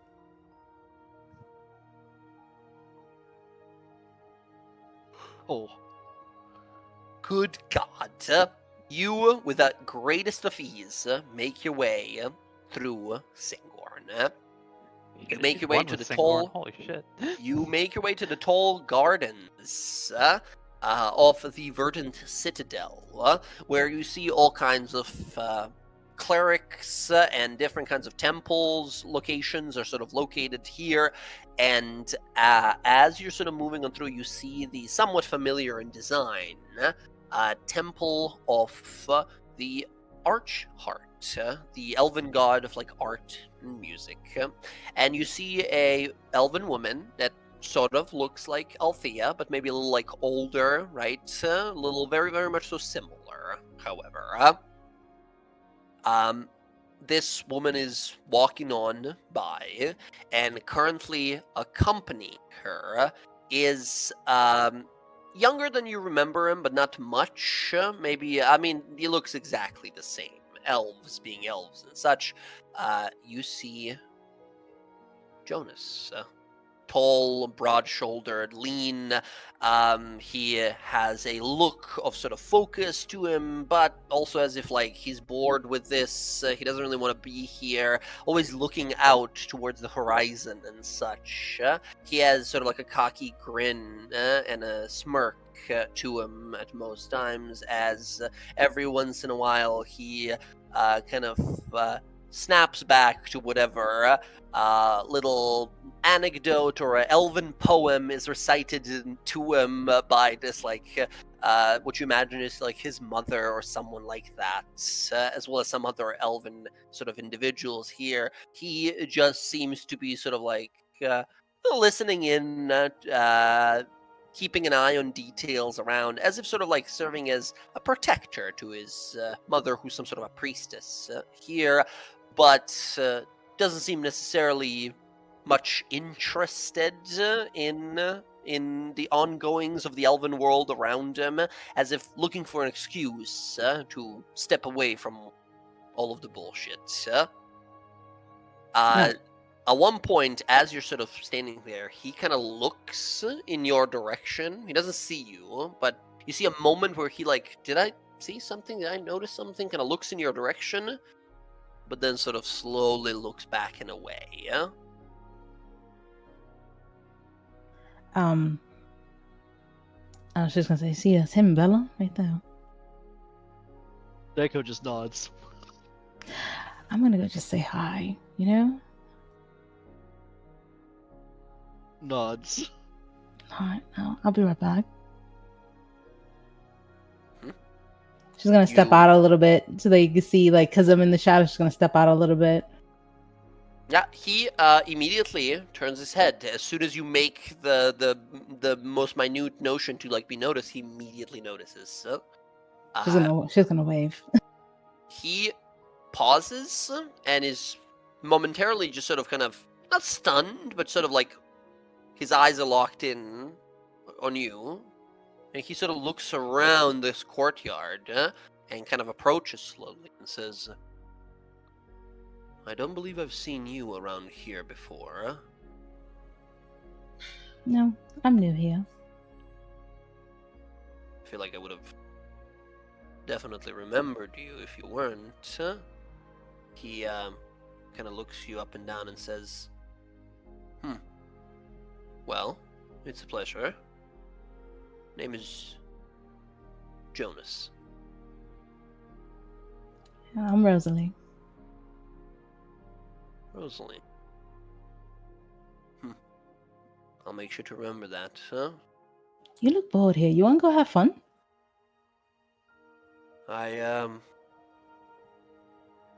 Such is my curse that I've been bored for the last 100 or so years. What do you have in mind? Anything. You like fighting? I do love fighting, yeah. I Not a love lot of watching fighting people opportunities fight. here. I gotta find a Oh. place. There has to be a place here.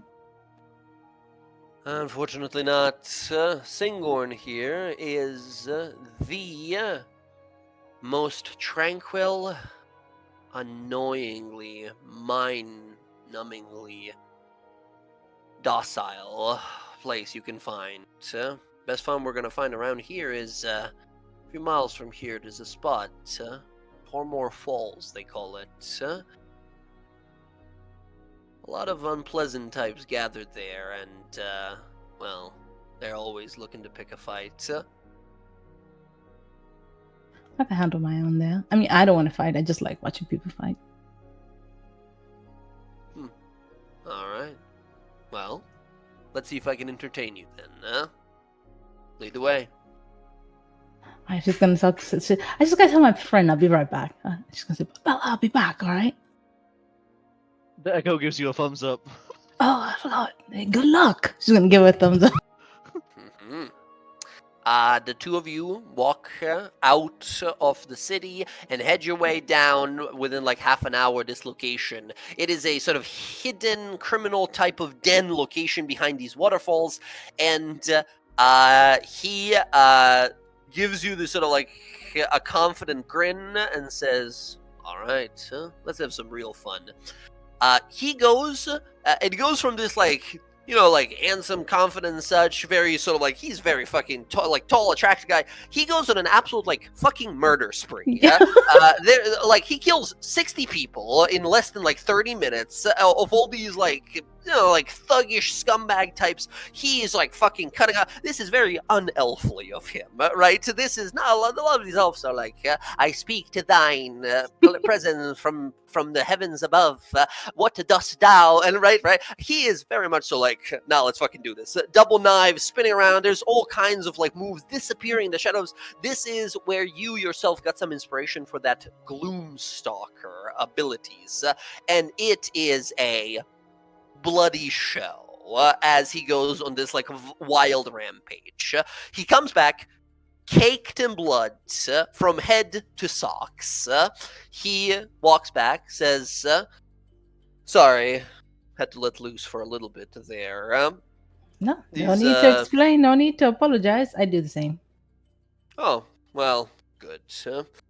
There's a little too many scumbags in the world and a little too little good knives to use on them. Oh, she try one of these. She's gonna throw him a bow. She's gonna throw her bow at him. Yeah. Try one of grab those. You it. can shoot him from far away. Beautiful craftsmanship, huh? Yeah, it's Such a really good. gift for a stranger you've just met. No, you can't keep it. I'm just letting you look at mine. Oh, I thought we had This is a- something going on. It's a My precious bad. gift to me. I can make you one. All right, very well.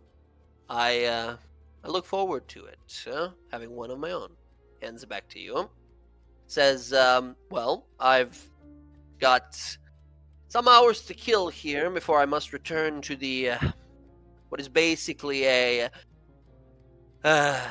unnecessary bodyguard service I do for my mother, the priestess. Do you think perhaps you can teach me how to use this bow?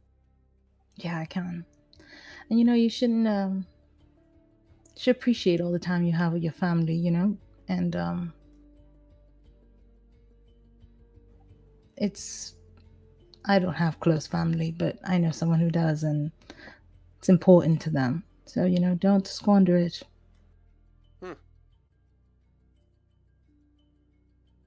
You I seem shall to care teach him. much for your family too. I Yeah.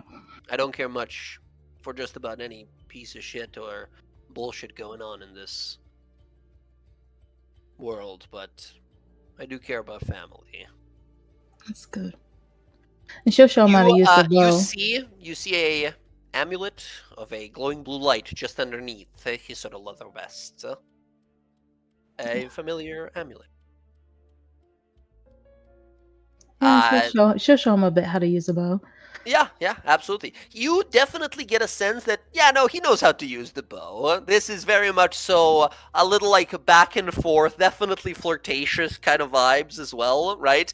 And we have like a romantic montage of you guys just killing a bunch of people, right? As you're like looking at each other and then sniping a guy through the back of the neck as he just like folds over. That's And pretty then like good. yeah, he like you help him like hold his hand like no like this, and then you like stab a guy through the eye as he's trying to like throw like an evil spell at you guys, and yeah, there's like semi-romantic montage and semi like good god they're butchering these people, right? As you guys like clean out like a den of villainy, basically den of these like criminals. By the end of it, both of you are just fucking caked in blood, right? He says, "That was." It was fun. I want to say that was a pretty fun experience. Seeing how boring these verdant woods can get. Please, I must know. When can I see you again?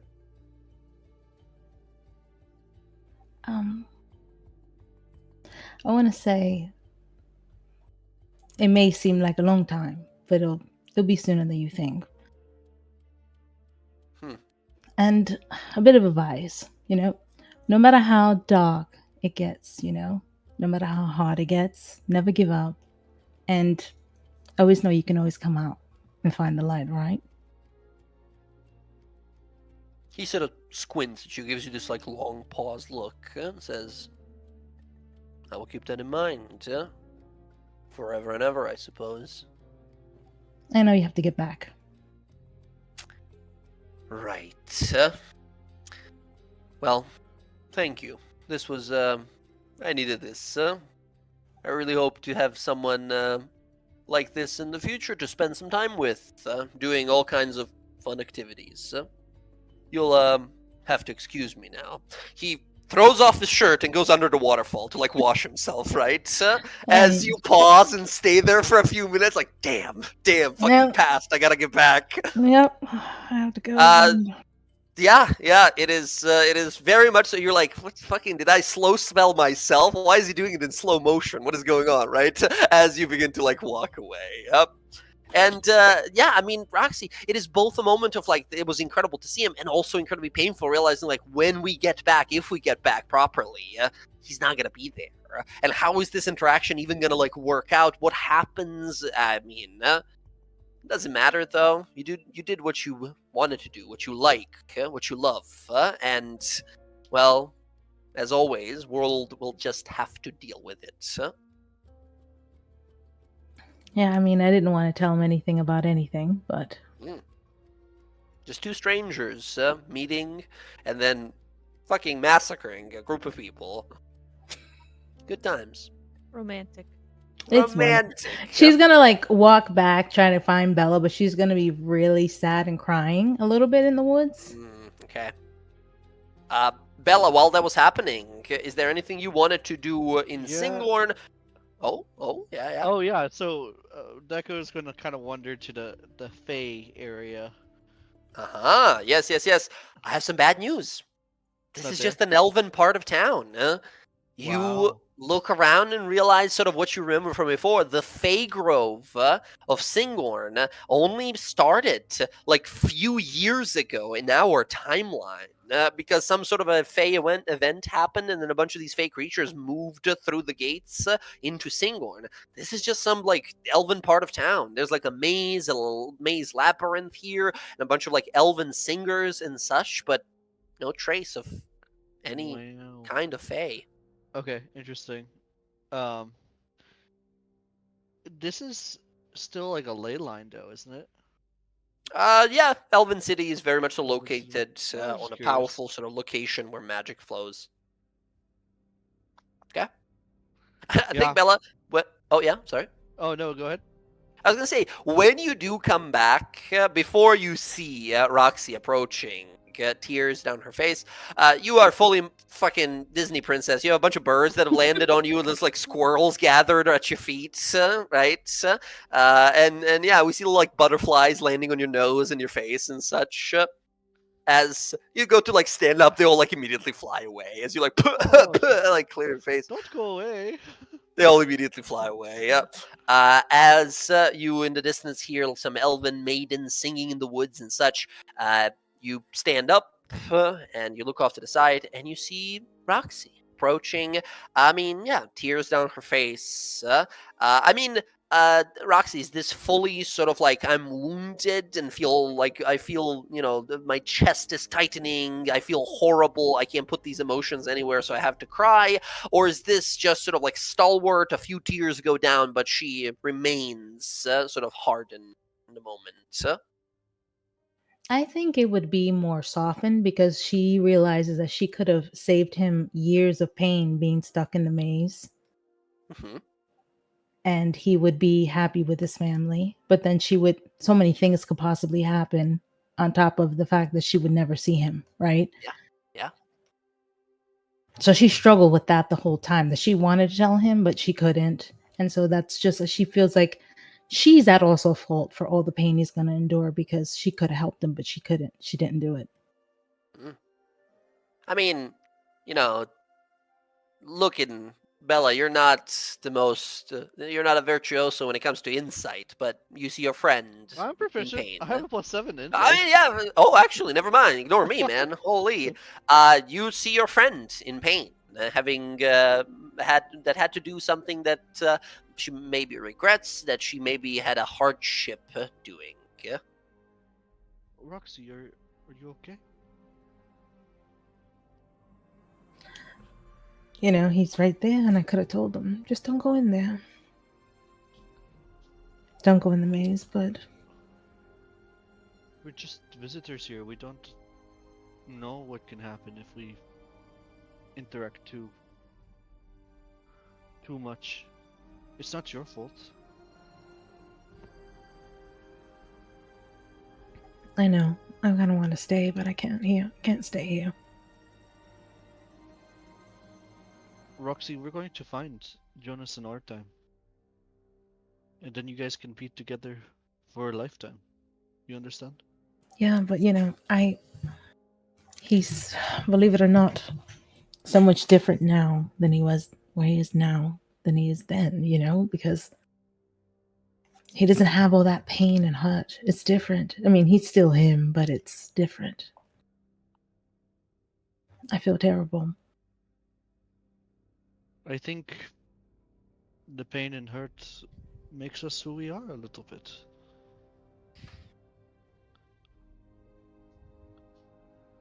And you see her because she's all covered in blood.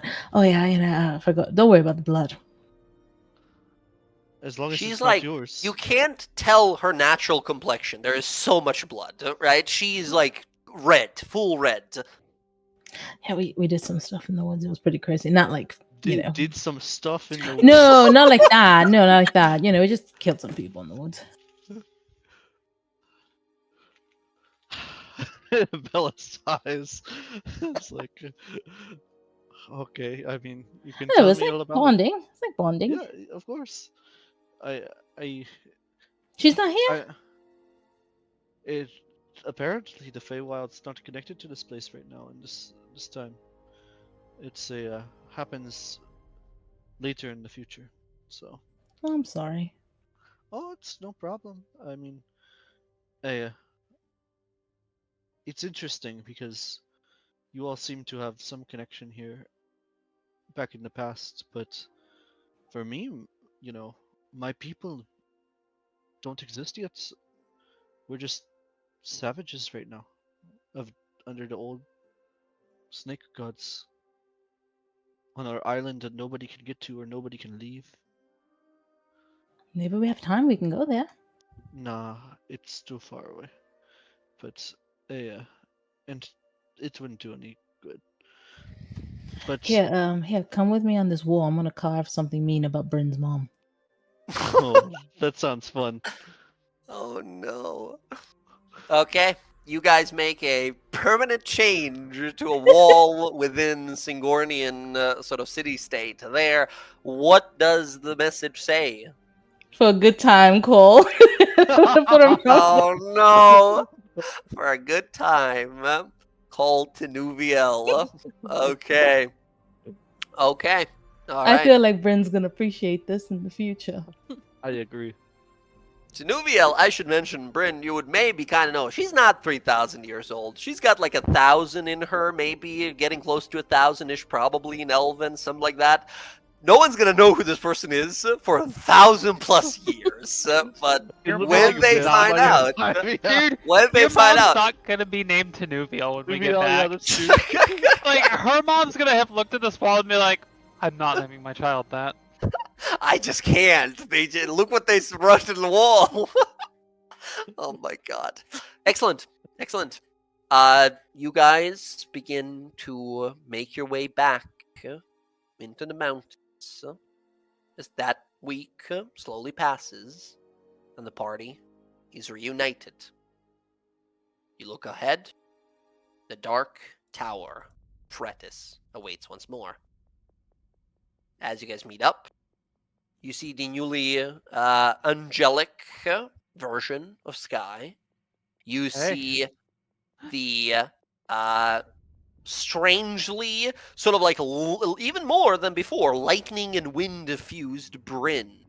Casimir looks normal. He looks like Casimir. Roxy, I imagine it's been like 3 days of travel. I No, imagine. she did not. Okay, she Dry is blood. caked in some very, very dry blood. Like her hair is all kind of like clumped up with blood and everything. Although, yeah, it's unique. It's a very Roxy kind of unique look. Bella looks mostly the same. Every once in a while, like random butterflies and birds land on her and sing before they fly off. Not in this area though. As soon as they get to this area, they immediately just gonna leave. Does that mean anything to me? You're not sure. Just sort of keeps happening though. Huh. How odd. When we were walking, did we pass any kind of water? I mean, yeah, some like streams and rivers and such. Nothing like massive though. Could we see if like she can like reach out in the water? It Really, doesn't Bella? seem to happen. I'll mention right away. There doesn't Oh. seem to be any connection like that. Yeah. You guys begin to believe that like we are far too far in the Yeah, past. that's what I'm thinking too. Yeah.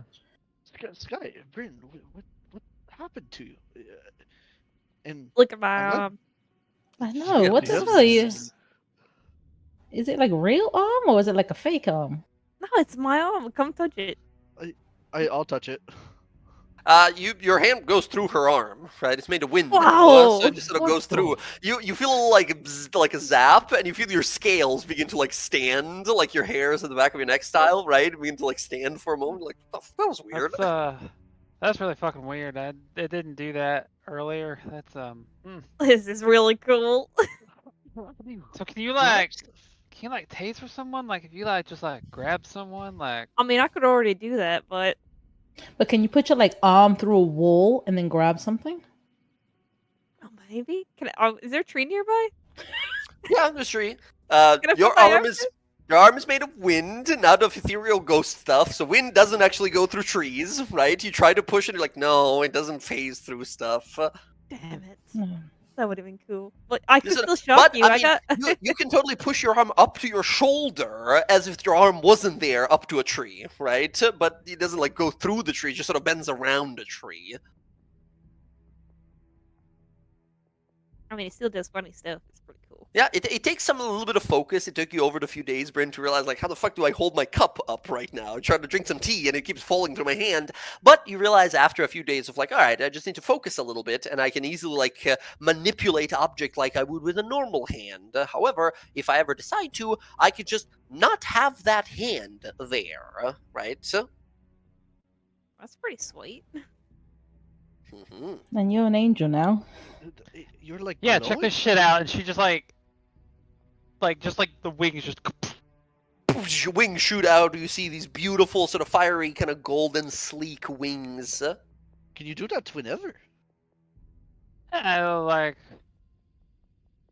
once a day. That's not bad. I mean, still nice. So we're about to go someplace and you already used your. Oh, It's yeah. pretty awesome, though. Hopefully you don't Yeah. need. Hopefully you don't fall anywhere.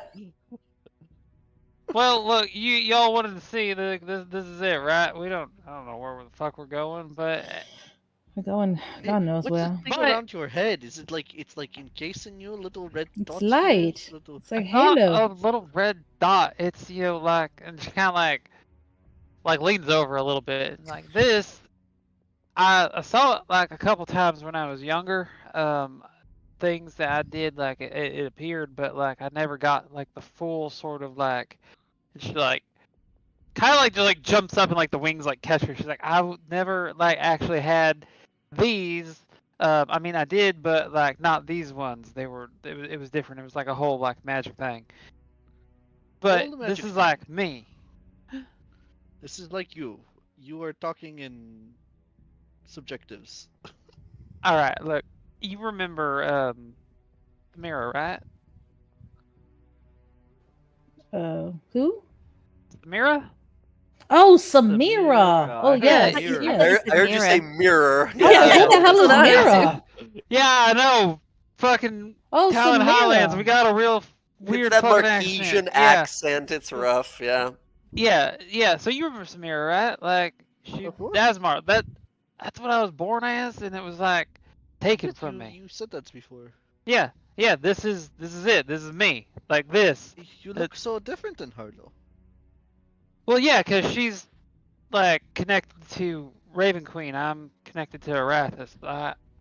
It's like Hmm. Law and Order. Oh, Yeah. I've seen that show. It's a play. It's a famous It's like play. a play, right? Yes. It's a good play. yeah. It's a good play. It's gone on for a long time, I've heard. 20-something seasons. You guys see the doors of the tower open, boom, as you see the image standing there of Astral Clemaine says, no, please, do keep talking in front of my tower here. I'm not in a rush here to find out if my real master is alive or gone, or if You've I'm been getting waiting dispelled 4 years. You What do you mean you're in a literally rush? said. Well, You've been waiting for 4 years. You could wait a week. You know how Long boring years. it is to wait for 4 years without anyone else around? Yeah, well, you're an astral projection. You're not even real. I'm not. That I'm an is- astral. Damn. I'm dude. sorry. I'm an astral. Why don't you show us the way to the portal and we'll get moving? Oh, well, I guess if you really want to. And he sort of starts walking back downstairs. Why are you so sarcastic? I mean, we're here to I'm help. sorry, I'm just sort of. Well, I reflect what Master Clemaine is like, Oh so God, he's an asshole. it's just sort of how I do it. Alright, well, once again, don't touch stuff. A lot of this stuff is, magical and his. So, if you want to keep your fingers, hands, or soul, don't touch stuff. Down there, he points at this little hatch, says, as soon as you jump on in, you'll be in a magical corridor of sorts. There will be a bunch of doors on each side, and, well, it's really up to you from that point on. You sort of said you had a hint of where to go, so if you find him, well, you'll know what it looks like. He gestures to himself. See if you can snap him out of whatever is happening and bring him back. And once he's back, hopefully he'll help you. None of you are clerics or any god people, right? Because that is just death sentence. Oh, When you say a death sentence, like, is that like a portal to the hells down there? What? Like, Yes. are you asking if there's a realm called death sentence? No, I said when you said that that's a death sentence down there. Do you mean that's a They're all portal to the labeled, you said. hells? No. I meant when you get my master back. If any of you are, you guys know who my creator, who Astral Clemaine is. The guy who goes around hunting down clerics and priests and such, right? Oh. Using, like, worshippers to conjure up his constructs and such. You guys said you were. Hold on a moment. He starts yeah, sort of yeah. looking at I mean, look at me. I'm covered in blood. What Yes. what Fine. blood is That Oh, was this? yeah, weird. I'm We're here just a to- gunslinger, bounty hunter. I have a question. Does he have a way of? How does he have a way of finding people with that kind of thing? Does he have some kind of like device? What device? Yeah, the Sky thing. Dome. Yeah. Oh, the sky dome. All right, and she's gonna look old. Oh. And Oh. he can use the sky dome to find out people who are clerics. You can And- find anything, really. Anyone moves even a muscle anywhere. That thing, if the master focuses on the particular person, can find him anywhere on the planet. Sky Dome seems a little on the nose. Why don't you call it like Skynet or something like that? Feels Kinda, a little why big. net? net? Around the world. When you call Yeah, it see, Big around the Brother, world. call it I was Big Brother, thinking the constantly net watching. thing. I was thinking the net thing, but the real Astral Clemaine said that has some connections to that like Lolth goddess, and he's not about like any sort of webs or nets or anything like that. So yeah. Interesting. All right, enough chit chat. If you die, well, tough shit. Good luck out there. On the way walking, could I have like the whole time we were walking with Belle, could I have brought Quip back? Yeah, easily, yeah. Quip is a little bigger than you remember. He's a little What? stronger than you remember. Mistress, whatever the fuck happened when I touched that thing? I felt my bones grow in my body. I felt my bones growing, and my spine was a little too big. Are you getting bigger? I don't know. Do I look bigger? He looks a little bigger. I mean, he's like grown like Look an at inch and a half or you. something. Yeah. Fantastic. Anything else happened? I'm not sure. I just feel, a little, stronger, maybe? That's great, Quip. Quip has increased in power. Quip's maximum hit points have gone from his previous of 7 to 27 now. Well, yeah, because he had 14 because of the tooth. Yes, exactly. Yeah, Because so the tooth he was. Yeah. Now he's gone up to 27. The further fuck. increase here. All right, it says 7 on his token. That's right. He is much more sort of vital and, stronger of body. Actually able to survive probably most kind of attacks now. So proud of you, Clip. It's only because the mistress sent me to get that, what was that? It was whatever it brought us to a fucking time that I don't want to be I in, was but going to ask what is going on here. This blue eye guy keeps staring at me like I'm breakfast. she's gonna pick him up and put her on a showdown. She's gonna give whatever this fucking guy's name looking in the evil eye. He just sort of stares back at you. Just kind of gives you a shrug, says, all right, good luck. You guys, one by one, hop on down into this sort of strange corridor. Obviously magic in nature. You see a long set of long path, which with doors on each side, multitudes of doors as you go, with different kinds of numbers and little plaques next to them. As you guys begin to walk and look for this particular door that says 348, that is where we're going to end our session tonight, friends. GG's, everyone. Wow. Things got complicated. You guys heard that the Red Path was looking for this one specific page for whatever reason, apparently more important than others, and now, all of a sudden, merely by touching it, its magic has brought us to an unknown age long, long ago. Well, we have some speculations of what's going on here, but I will say some of the speculations you guys made today might just be true. In either case, this was really fun. A strange way to sort of commune with some of our deities and interests and such and reach out to the divine. It worked out. This is not entirely new stuff that we've unlocked for ourselves, but some this is not some old stuff that we've sort of relearned, but new stuff we've sort of unlocked. So it'll be an exciting time if we are able to return to our time and age. So, friends, GG's, thank you so much for playing as always. It's always a good time rolling some dice with the crew, with the gang here. Quick check as always. Thursday, we're all good. Jorhas, we everyone good? Should be good. Yep. Okay. Yeah, good stuff. As a quick mention, let me just see something. Bam. Okay. Okay. Gotcha. Nothing. Don't worry about it. I was checking our level up here, but we're not quite there yet. Man, I got an incorporeal arm and we're not there yet. That's like an Another thing. extra thing. That's Yeah. just a straight up Sky an got our extra wings thing. back. Yeah. Whee! Okay. Wings. All right, everyone. Thank you so much. I gotta bounce myself, but GG's and good night from me. I will catch you guys next time. Catch you guys Take later. care of yourselves. Take care of your loved ones. Peace out from me. Peace. Bye. Good night. I'm gonna close that chat.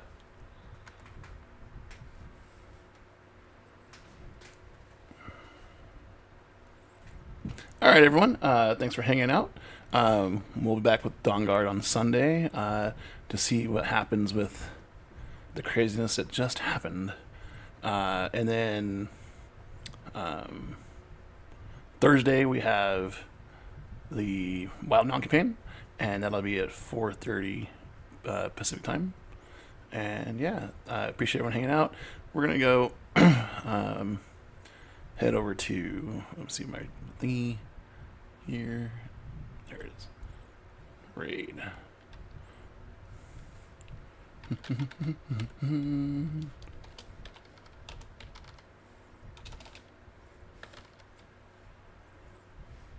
Ooh, Chicken Brew is playing Withering Waves. We normally go over there. We're gonna head over there again. Hope everybody had fun. Have a great week. Get through your week safely, and we will see you next time. Have a lovely night, everyone.